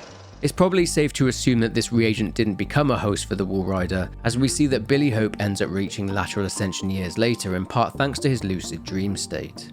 This is why Wernicke mentions the word ascension, as the contraption they are standing in front of, and that the reagent has been hooked up to, is the early version of the morphogenic engine that has been refined and further developed by the time we see it in Outlast 1. The video that plays on the screen is the guided dream therapy that Billy was subjected to whilst inside his life pod. And finally, dark tendrils start to appear, likely inside the reagent's mind, and this is an indication of the Skinnerman. Now we have a little more information about what happens to the most promising reagents released from Signala. 16th of December 1959. Easterman seems to be coming unstuck. He's constantly under threat and facing constant demand for results from the Murkoff board. He points to the fact that the reagents are starting to adapt to the environments, and that as science is never static, they need to evolve with the reagents. Short-term escalation, as he puts it. This involves chaining trials together for maximum trauma, I guess. This involves a reagent or a group of them being shuttled from trial to trial. Finally, something very interesting is that in Easterman's journal, he writes about speaking to a colleague in the observation room, and he saw a corona of snakes surrounding that colleague's head. Easterman says that he needs to relax and blow off some steam, and he suggests a party. So it's a brand new year, and Easterman had his party, but he suffers a 3-day hangover. Ouch. On the 3rd of January, Easterman writes in his journal that this hangover is strange, as his hair has started falling out. He mentions that he looks ghastly, and he thinks that someone may have spiked his drink. He then goes on to say that they all went downstairs at some point as they wanted to see the new prime asset, Franco. Easterman can't remember much after that, as they started to mix drugs and alcohol, never a good outcome. All Easterman remembers is violating the dignity of some of the poor anesthetized reagents. He noticed that Avianos and Moses Scarfiotti disappeared early in the evening, leading to him becoming paranoid. He then met none other than Sidney Gottlieb. His obsession and love for sampling the psychedelic delights in LSD were well documented, and Easterman mentions that Gottlieb treats it like it's some sort of holy communion. He remarks that Gottlieb seems strange and he spoke like a bohemian. He once again goes on to lament his beautiful hair. The very same day, Easterman wrote about how he found thallium in his work coat pocket. Essentially, thallium is a chemical element that is a form of metal. Its compounds are extremely toxic and result in thallium poisoning. Exposure is dangerous at 0.1 milligrams of thallium, but Easterman reported finding more than a gram inside his pocket. Exposure to high levels of thallium can cause damage to the nervous system. He attributes the hair loss to the exposure to thallium, stating that he has in fact been poisoned, and he reveals that many people could have had access to thallium, including Gottlieb, Scarfiotti, and Nurse Barlow. Easterman's paranoia is growing. He finishes this journal entry by mentioning that he started to take Prussian blue, a material which absorbs thallium. It passes through the subject's digestive system and comes out in their stool. What's interesting is that thallium compounds were for a while used as rat poison. In his 3rd journal entry, dated 3 days after that, Easterman reveals that the Murkoff board had asked them to test a specific compound for Gottlieb. This can only be thallium. It's to be used in the trial environments. Easterman writes that Avianos made a passing comment that he seemed a bit blue that morning, only fueling his paranoia. He mentions that Gottlieb is fascinated by the cocktails that the pushers have been concocting, their one-of-a-kind blend of LSD, along with what they can find inside the trials themselves. On the 5th of January 1960, a meeting took place between Moses Scarfiotti and Sidney Gottlieb. After some small talk regarding CIA Director Alan Dulles, Gottlieb brings up a concern that whilst observing the trials, he heard one of the experimental population use his name. As well as the previous revealed fact that the documents have been finding their way into the trials, Scarfiotti mentions this is most likely a result of the pushers. He checks the room they are talking in is secure, and he speaks of Easterman, that he gets an odd feeling around him, as if he's wary of Gottlieb. Scarfiotti describes Easterman as an impotent paranoiac with a god complex, a man that is chronically uncomfortable. Gottlieb then mentions a project that might become uncomfortable. He mentions Unit 731. So, what to say about Unit 731? Well, here goes. Unit 731 was short for Manchu Detachment 731. It was a covert biological and chemical warfare R&D unit of the Imperial Japanese Army. Essentially, it engaged in lethal human experimentation during both the Second Sino-Japanese War and World War II. The number of casualties was around 300,000 people. The facility was nicknamed the Den of Cannibals. These war crimes were of the most horrific order. The people experimented on were not even considered humans, only being referred to as logs. They were injected with diseases, starved of water and food, had bioweapons tested on them, with the biological weapons produced being used in areas of China. The detachment was run by General Shiro Ishii, who was a combat medic. The facility was run until the end of the Second World War in 1945, and up until that point, had received generous funding and support from the Japanese government. Some of the Unit 731 researchers were arrested by the Soviets, and some were arrested by the US. The Soviets put the researchers on trial, found them guilty and sent them to Siberian labor camps, and the US decided to recruit the researchers to work on their own biological warfare program. But how did they wrangle this? Well, prior to a treaty called the Treaty of Mutual Cooperation and Security, there was a previous one called the US-Japan Security Treaty, which was set up at the end of the Second World War and was one of the conditions of Japan's surrender. Essentially, thanks to their newly established relationship, after sending their own bioweapon experts to Japan to collect information, the United States helped Japan cover up the crimes of Shiro Ishii and Unit 731 by paying Japan 250,000 yen and took Ishii to Fort Detrick in the US, where he became a consultant in biological weapons. Gottlieb mentions that the Unit 731 researchers were part of Operation Paperclip. However, they were sent back to Japan in 1956. In this meeting, Gottlieb states that he's bringing in a Japanese doctor who has some very provocative notions. If you haven't pieced it together yet, the doctor is from Unit 731.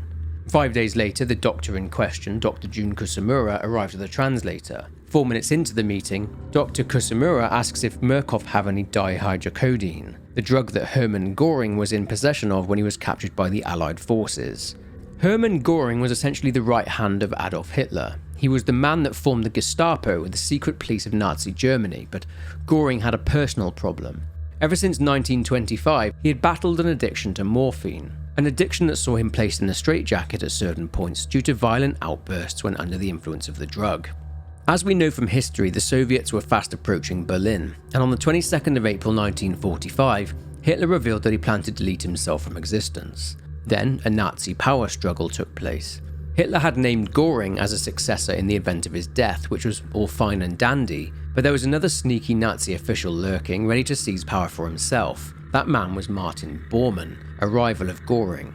Now, Göring knew that Bormann was plotting, wanting to seize power, and that he would certainly have Göring executed as a traitor. Göring sent a telegram to Hitler asking for permission to take over as Hitler's deputy, but the telegram was intercepted by Bormann, who then managed to convince Hitler that Göring was a traitor, and that Göring was threatening to overthrow him and illegally attempting to seize control of the state. Hitler, as a result, sent a telegram back and demanded that Göring resign from all of his positions. Either Hitler or Bormann then instructed the SS to place Göring under house arrest, with the public story being that Göring had resigned on account of his poor health. Göring was freed from his captivity by a Luftwaffe unit, the aerial warfare branch of the Wehrmacht. Instead of surrendering to the Soviets, Göring instead surrendered himself to the US Army. He was found to be in possession of a large quantity of dihydrocodone tablets. Word was that Göring took up to 100 of these tablets a day, a man completely consumed by his addiction. As for Göring's future, he was put on trial in the famous Nuremberg trials, and he was sentenced to death by hanging, but self-ingested cyanide the night before his punishment. Anyway, Mr. Kusumura is interested in procuring some of this stuff for himself, and Avianos then says that she can make that happen. He then mentions a drug that was produced in the final years of Nazi Germany that could not be recreated during times of peace, one that he described as having a spiritual element to it. The drug they're talking about is a drug that was designated DIX, or D9. It was comprised of 5 mg of oxycodone, 5 mg of cocaine, and 3 mg of methamphetamine, which was also referred to as Pervitin. Pervitin was itself used to stimulate German forces so that they could march further for longer periods of time, therefore gaining an advantage over their enemy. The drug had side effects though, such as a hangover the following day, reducing the soldier to little more than a zombie-like state. So its use was discontinued in 1941, only being available through a doctor's prescription. Because of the banning of Pervitin, other drugs were concocted. As mentioned, oxycodone, cocaine and Pervitin were mixed to create D9 out of an effort to strengthen the Nazi war machine. This came out of a desperation for more soldiers, but due to the huge losses in personnel, there were no more. So they turned to increasing the output of the soldiers they had. They tested out D9 on prisoners from the Sachsenhausen concentration camp, making the prisoners march in a circle with a 45-pound backpack on. They found that whilst under the effects of this new drug, the prisoners were able to march for up to 55 miles per day, without rest. The war would end before the drug could be mass-produced though, and D9 was effectively shelved. But back to the conversation. Aviana states that Murkoff want full disclosure of the chemicals used, but interestingly, Mr. Kusamura's intentions are to amplify forced dreaming. Now, where have we seen that before? Kusamura's translator also reveals that Mr. Kusamura is inspired by Wernicke, and finally, and shockingly, he mentions the lies of Korea, making a truth that they could bring to the rest of the world. This is something that Nurse Barlow has mentioned too. Do you want to know a secret? The Korean brainwashing was a lie. Those pilots, they were talking about a real American chemical warfare program. God, my head. The brainwashing story was just a convenient cover-up. Maybe brainwashing's not the point anymore. You should see how that German's eyes light up when they talk about side effects. Now this links into the American and British POWs that were captured in Korea. What had happened was that the POWs had confessed to using germ warfare against the Koreans, dropping bioweapons such as anthrax and the plague upon civilian populations. This was compounded by the fact that these POWs petitioned the US government to end the war, with 21 soldiers refusing to return home to the US and the UK, and this is something we mentioned earlier in the video, as they instead chose to settle in communist China, two things which, outwardly at least, baffled the US government. It seems that the whole story of the American POWs being brainwashed into admitting their role in releasing bioweapons over Korea was actually a cover story by the US government, and that Murkoff and the CIA were torturing POWs in Hong Kong. When the repatriated POWs returned home, they were studied by Robert J. Lifton, who wrote 8 criteria for thought reform, which was the term used by Mao's government for brainwashing. One of these criteria was called milieu control, which we saw in one of the early Outlast Trials trailers. This basically means having absolute power of the individual's surroundings, which sounds a lot like the trials themselves, doesn't it? Another criteria is confession, which was forcing the individual to confess to crimes repeatedly, even if they are not true, and this sounds like what they made the POWs confess to. Then, on the 16th of January 1960, the toxic shock program was approved. It is under the authority of Dr. Easterman and Dr. Kusamura, and involves extremely dangerous gas being used during the trials. The reagent will pick up deceased rats from the inside of the trial environments and take them back to the sleep room. Judging by the posters and the gas canisters inside the sleep room, it appears that Murkoff are dissecting these rats in order to find out the effects of the gas on them.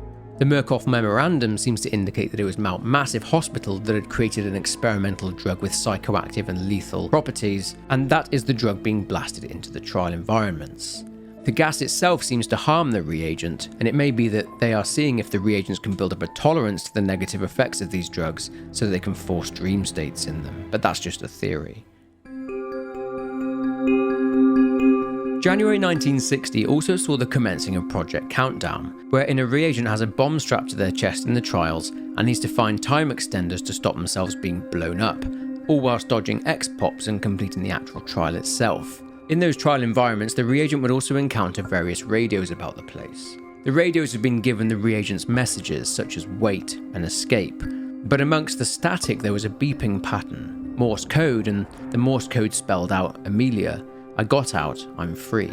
This means that someone has potentially escaped from the facility and was trying to contact the other reagents inside, but more on that shortly. Due to reagents exploding, Murkoff were having to deal with an unanticipated volume of human remains, so much so that the project managers tasked with the cleanup were requesting additional resources.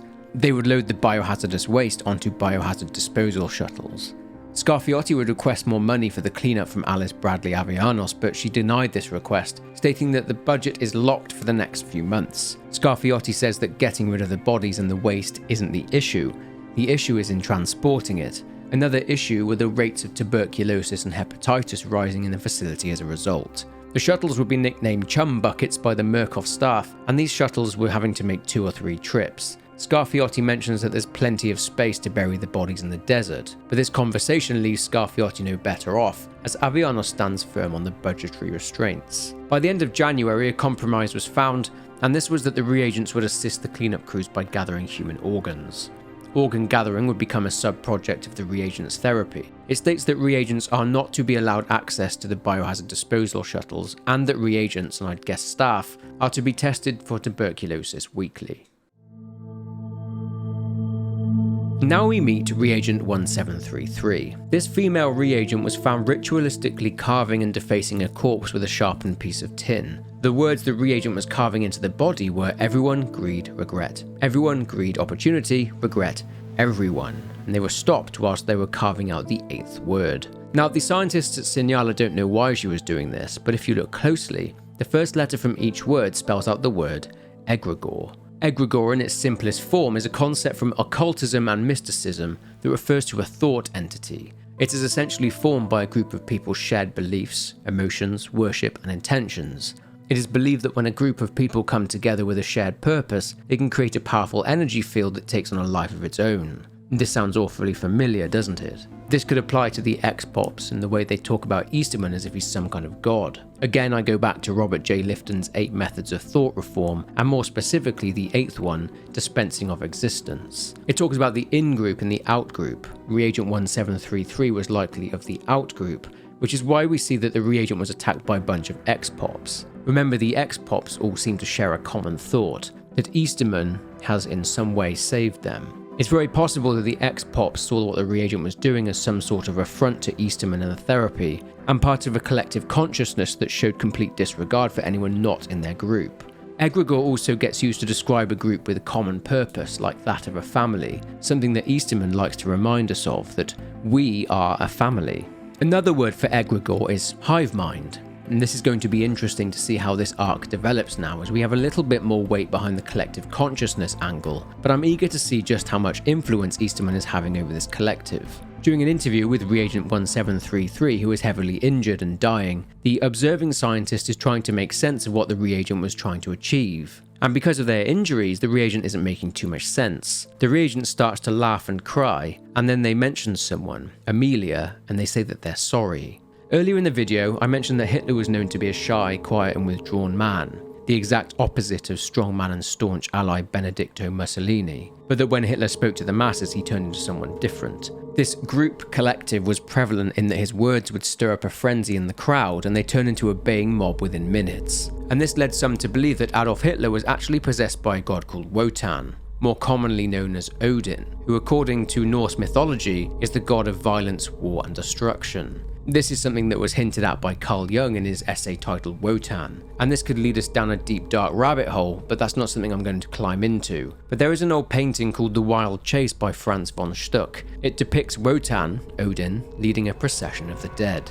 It speaks of art anticipating changes in the collective unconscious, and this was painted in 1889. And what else happened in 1889? Hitler was born. Many point out the painting's striking resemblance to one Adolf Hitler. In relation to the escalation therapy, Easterman writes to the board. He's attached a budgetary report for what he calls the Inter-Trial Environment Shuttle Switching System and the Escalation Therapy program. He says that the reagents are still adapting to the therapy and that the returns in terms of trauma are being reduced, and this will help to dismantle their psyches. Moses Scarfiotti, however, didn't seem keen on this at all. This was down to the shuttles themselves, as he deemed this a security threat. But Easterman thought this was just Scarfiotti trying to cover his own ass, should something actually go wrong. Will something go wrong? Time will only tell. I guess we should watch this space.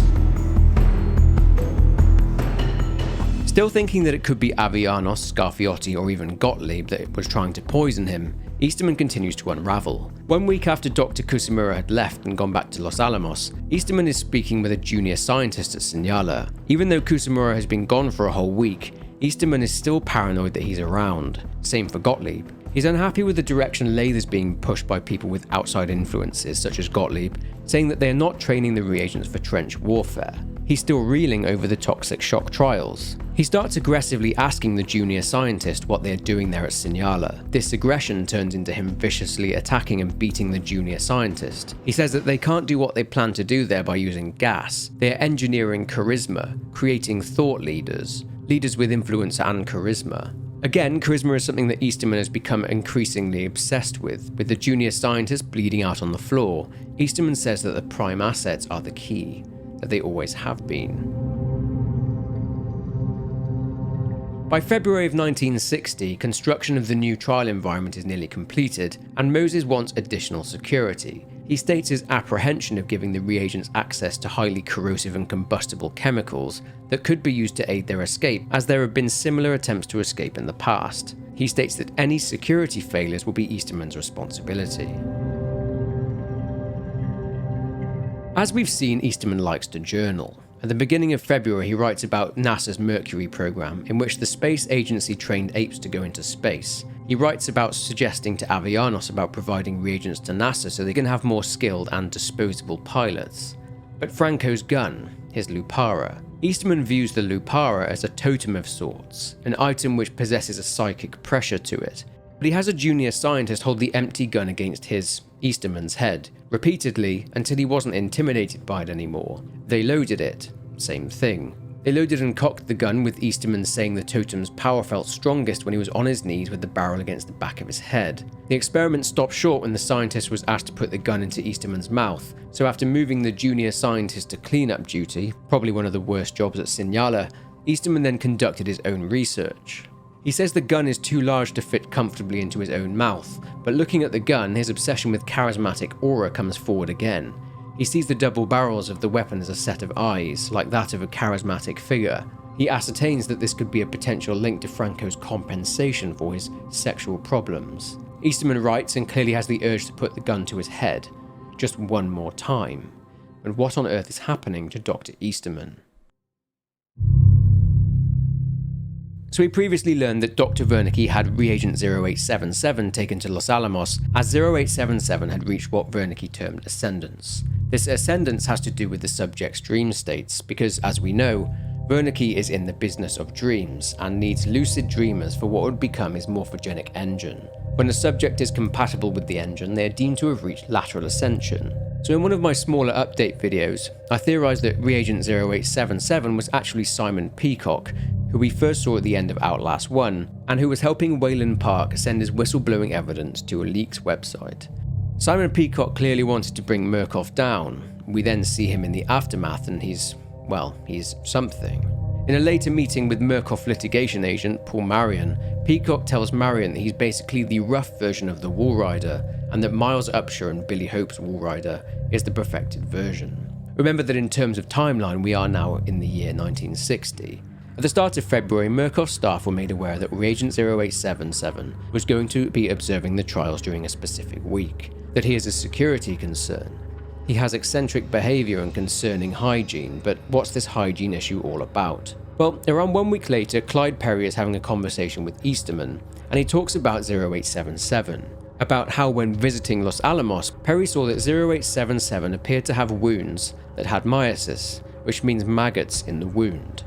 But what's interesting is that Wernicke seemed to think that these maggots were actually something else. Perry notes that Wernicke tried to treat this with more drugs and more torture, but bizarrely, 0877 seemed receptive to this idea. Easterman states that 0877 was essentially participating in his very own therapy. Perry floats the idea that the maggots are controlling 0877. Then Easterman's nose starts bleeding. This is likely the result and the effect of Easterman being poisoned at the Murkoff New Year's party a couple months prior. During a meeting with Avianos, things then descend into something weird. After Avianos tells Easterman that he can't hurt the observing scientists, Easterman replies that people who don't understand Murkoff's mission there at Signala are simply too dangerous to be there. He demands a focus on prime assets. He, of course, talks about the new prime asset coming in, Franco. He mentions that they have a groundwork in place, an archetype, a family. Gooseberry the mother, Coyle the father. However, he mentions something new, releasing both Mother Gooseberry and Leland Coyle into the same trial environment. Avianos brands this hideously irresponsible and that it would kill more reagents than it would train. Easterman doesn't even address this, and instead focuses heavily on the fact that Avellanos is smiling. During a meeting between Easterman and Avellanos a couple of weeks later, in which she mentions Easterman isn't looking well, they are discussing how exactly Franco got hold of live ammunition. Turns out that Franco has been using human teeth and bone as the buckshot for his ammunition. Easterman states that the reagents who survive encounters with Franco end up with extraordinary brain activity. A couple of days later, the Murkoff board approved prime time, and as a result of the increased bloodshed, more cleanup staff will be needed for the duration of the program. They talk of the additional effect of two charismatic forces, Gooseberry and Coyle, on the reagents. They foresee lingering psychosis and parasomnia as side effects of this event, so are making halothane available, which is an anesthetic. In March of 1960, Noakes, our lovable engineering genius, basically gets threatened by Moses Scarfiotti. You see, the lovely Murkoff staff have decided to increase the voltage of Coyle's stun baton. Unfortunately, this means that Coyle is now able to sabotage ESOPs, or what are more commonly known as rigs.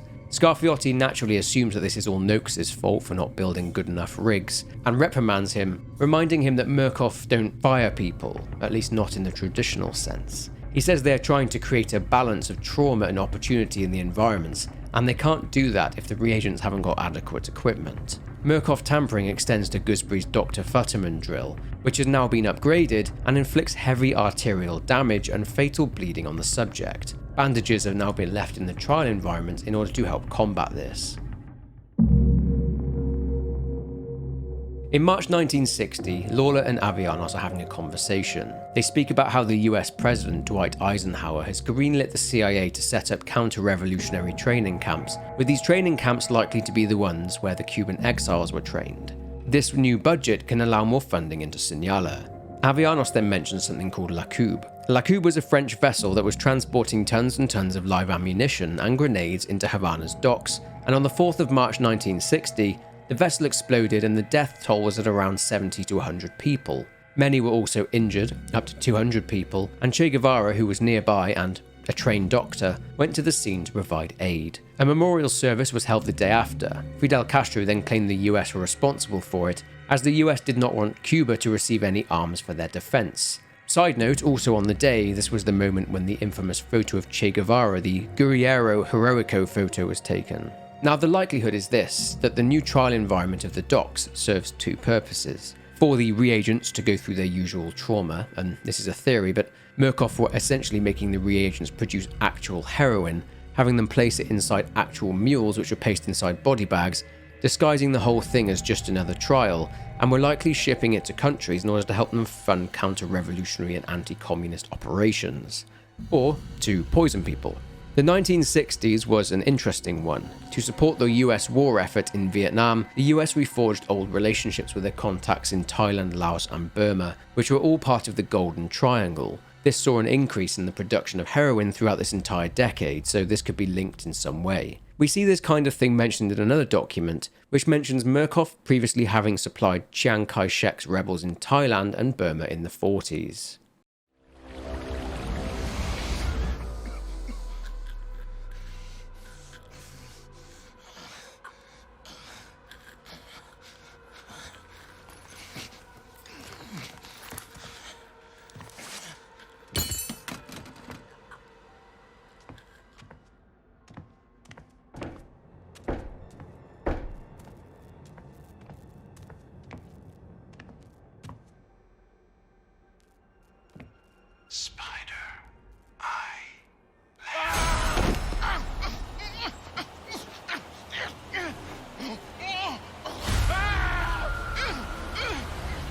Many of you have heard of Chairman Mao. For those of you who haven't, well, here goes. In 1949, Chairman Mao, or Mao Zedong, became the founder of the People's Republic of China. A Chinese nationalist, he adopted Marxism during his time working as a librarian at Peking University. He was responsible for China's improved education system, women's rights and healthcare, and he was thought of as an important person in the communist movement.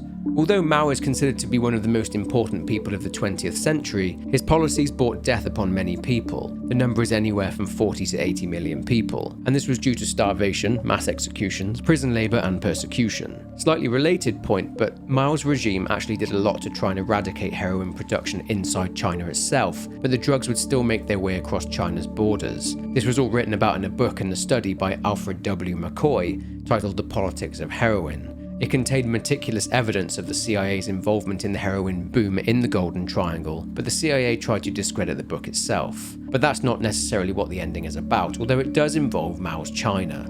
During the ending, we see our Reagent wake up next to a Chinese man, who is obviously a high-ranking member of Mao's government. He's been assassinated by the Reagent, injected with something, and this could be the poisoned heroin from the trial. I've already explained why Mao was a person of interest to the CIA due to his communist ideals, and because the CIA wished to destabilize China, who themselves were well underway to becoming another world superpower. We learned something about the identity of the target. He was likely a nuclear physicist and a researcher for the Chinese military. This is key as well, as Mao had brought China into the nuclear age and in 1964 had tested its first nuclear weapon, along with delivering a promise that Beijing would never be the first nation to use a nuclear bomb. But it's unclear as to where in the timeline this ending takes place. Lastly, there's a knock on the door, it opens slightly and the 3 trigger words are whispered: spider, eye, lamb, and the door is forced open, and there stands the Skinnerman using tendrils in order to drag the Reagent away.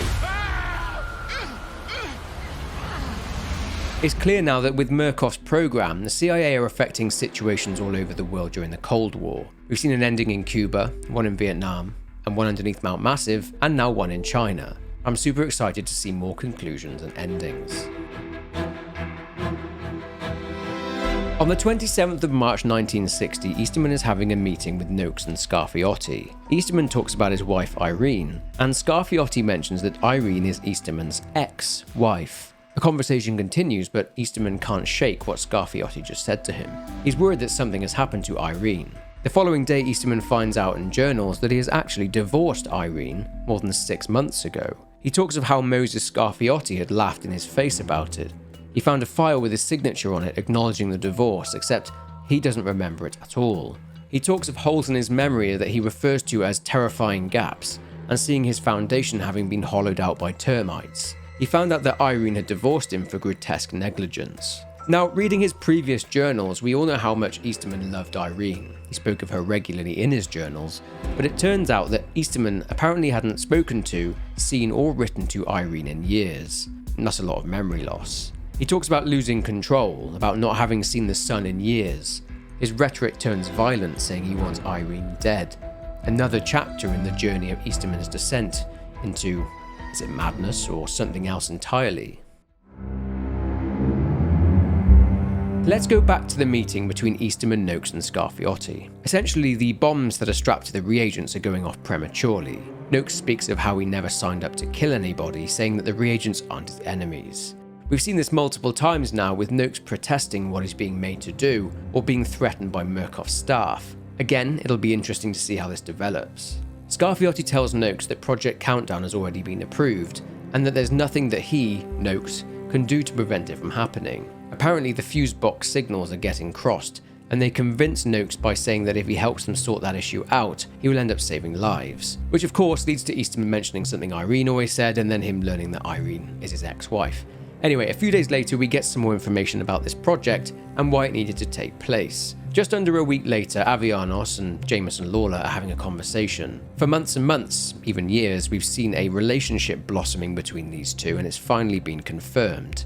Alice tells Jameson about certain bugs, and these bugs are in regard to what we've learned, in that the crossing of the fuse boxes resulted in premature detonations, that they blow up before the experiment even got started. They talk about their nice time and giggle like a couple of lovebirds, but then they mention more precise detonations, that the fuse box will let the reagent buy themselves more time before the bomb goes off. This will essentially minimize collateral damage. Lawler mentions Saigon. He could be referring to the Saigon ending, in which we saw the reagent driving up to the Hotel Saigon. Alice puts Jameson's mind at ease and says that the reagents extending the time until detonation only delays the release. This provides more suffering, and she mentions that Easterman believes that Murkoff can make the reagents fetishize their own explosive release. to crave it, essentially. I mean, this could be linked to why the reagents' hands were taped to the steering wheel of the car in the Saigon ending. The reagents want that release, and it could be done to make sure they don't change their mind or snap out of the conditioning. This is where things get interesting. On the 12th of April 1960, a memo was sent out stating a discrepancy in the evaluation corridor and exit shuttle records. The previous day, 4 reagents entered a Project Countdown trial and went to the dock's trial environment. Just under an hour later, only 3 reagents returned. It was considered that this missing reagent simply failed to extend their bomb device and was, well, blown up. That wasn't until the cleanup crews found an unconscious pusher without his gas mask. Given that there are toxic gas areas in the dock's trial environment, it's possible that this person escaped, or that they are still there somewhere. The very same day, forensic analysis from the docks only compounded Murkoff's fears. Clyde Perry writes to Alice Avianos and states that the Signala staff have erased the records of the reagents ever being involved in the trial, and have questioned Reagent 0741, who was the one that initiated the trial. They tried to interrogate the pusher, but this was unfruitful, as the pusher just warbled on about random stuff. But this wasn't what concerned them. What concerned them were footprints being observed outside the X-Pop insertion gate. There was also evidence of vandalism and mechanical and electrical components having been removed and that were missing. They realized that a reagent has escaped the trial environment. The following day, Easterman is terrified. In a meeting with Avianos, she states that she's managed to contain the memo and the knowledge of this potential disaster from reaching everyone higher up. They both agree that the Murkoff board finding out about this would be bad for them. Avianos seems to hint that there's far more going on there at Signala than just Project LATHE, and she puts Easterman's mind at ease by saying that he trained them, so he'll be able to know how this escape reagent is thinking. They refer to this reagent as the lab rat. They need to find this rat before the board find out about the breach. It turns out that Scarfiotti doesn't know about the breach yet, but Easterman states that because he designed the environments, he will know any structural weak points in the perimeter. Easterman then goes away and writes in his journal. He reveals that he's been taking bennies or benzodrine. Benzodrine is the first name used for what are now called amphetamines. One particular brand today is Adderall. These pills would be used to help keep people awake and to boost their mood. He writes about Reagent 0877, Simon Peacock, still being there at the facility, and Peacock had been telling Easterman about a potential escape for weeks. He is confused as to how, as he owns their dreams, they are able to keep secrets from him. This potentially links into EGREGORE and the hive mind between the reagents, a shared and collective consciousness that Easterman is not privy to. He talks about losing control. Perry then sends a memo to Avianos and says that interrogations of the reagents have been unsuccessful, with each and every one of them claiming they went into the trial as part of a team of 3 and that there was no 4th person. He suspects that due to the effects of the trauma and suffering that the trials are giving the reagents, that they have developed a resistance to the interrogation. The following day, Easterman claims that he's cracked it. Amelia. He took Avianos' advice and owned these people's dreams. This essentially amounts to him drugging Reagent 0741 as part of paralytic trauma therapy, and 0741 spoke the name Amelia. 0741 spoke of Amelia as if she was some kind of prophet. Asking the other reagents the same questions returned the same result, Amelia. Easterman says that he would do a record search for this Amelia, but that it'll be too time-consuming. He says that he'll keep this information to himself, and wonders, since she's been in the walls for 3 days now, when she's going to make a break for it. We do see that Amelia, in various trial environments, has been leaving messages on the walls, such as, "There are no chains, everyone revolt. The therapy is a lie and we will rise." 2 things could happen here, I think, and that will be either Amelia helping more reagents escape, or that Amelia will be killed, becoming a martyr, and that the reagents will indeed rise up and revolt, but that remains to be seen. We'll find out more in Season 2. So Scarfiotti threatens Noakes again in mid-April when Noakes is asking him about why Murkoff is so concerned about the radios. He's talking about these radios, which feature a voice and Morse code, seemingly being used to communicate and give the reagents hope. Seems that Murkoff are very worried about the damage that these radios pose. Scarfiotti, in line with his role as the architect, states that every element of the trials is carefully placed and adjusted, as he puts it, for maximum psychological impact. Murkoff's security attempted to retrieve the radio, but it was learned that Noakes had already removed it himself. Scarfiotti suspected that the radio had been sabotaged, and it's revealed that Noakes had disassembled the radio and burned the recording tape, so they have no way of knowing whether or not it had actually been sabotaged. Noakes replies that he breaks these things up for the parts and comments that he doesn't have a lot to work with there in Signala. Scarfiotti once again threatens Noakes and tells him that he's not irreplaceable. Either Scarfiotti is purposely trying to break Noakes, or he's just on a power trip. On the 17th of April 1960, a conversation is taking place between Lawler and Avellanos. They speak about taking a trip, but Lawler states that he cannot, as he's in Morocco and speaks of the situation in Africa getting out of hand. He talks of new African nations, and that the CIA may need a hand from Murkoff. He's speaking about this because in the late 50s, there was a growing third world movement made up of countries such as India, Indonesia, Egypt and Ghana that were not aligned with either the USSR or the US. The US were concerned that independence from Britain and other European nations would see other African nations seeking their own independence, and this would inevitably lead these nations to develop a relationship with the USSR. The US government deemed any African nation wanting independence from European power to be a threat to national security, and the CIA would work very hard to try and sabotage this independence movement. Bribes, stoking conflict between political parties, overthrowing elected governments were just a few of the ways they orchestrated this. This was best seen through later US interference in the Democratic Republic of Congo, in which one of the Congo's first democratically elected leaders, Patrice Lumumba, was assassinated, and a puppet regime led by the dictator Mobutu Sese Seko was installed by the US and was in place for over 30 years. 17 African nations would eventually gain their independence in 1960, in what is known as the Year of Africa. These African nations would break free of the colonialism of Belgium, France, Italy and the United Kingdom, the British Empire. Lawler elaborates on what it is that Murkoff could help the CIA with, and he's referring to uranium mines. In October of 1939, then US President Franklin Roosevelt would be warned of a new scientific discovery, and that discovery was in regard to uranium. This letter came from two well-known scientists. One was Albert Einstein, and the other, Leo Szilard. The letter mentions their prediction that uranium would be turned into a new and important source of energy. He warned that uranium would lead to the construction of a new type of bomb capable of massive destruction. The letter also states that the US has very poor uranium ore and only of moderate quality. Einstein mentions good quality ore in Canada, the former Czechoslovakia, and the Belgian Congo. He mentions Germany stopping the sale of uranium from the mines in Czechoslovakia, which then prompted concerns that uranium could fall into the hands of Nazi Germany. But back to Lawler. He states that this is a huge opportunity for the US to be able to outpace the Soviets.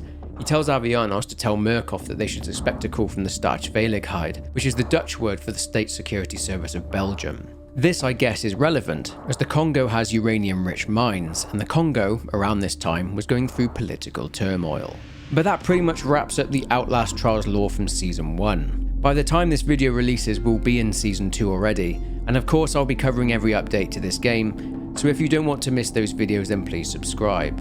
I recently did do a video on the new update Project Breach, which is part of Season 2, so go and check that out if you haven't already. There are some things I purposely left out of this lore video because their stories are not fully fleshed out and will likely be expanded upon during Season 2, such as Doris and her friend Henrietta, Nurse Barlow and other major characters too. Leave a comment below with your thoughts and leave a like as that massively helps the reach of this video, but for now take care and I will see you in the trials.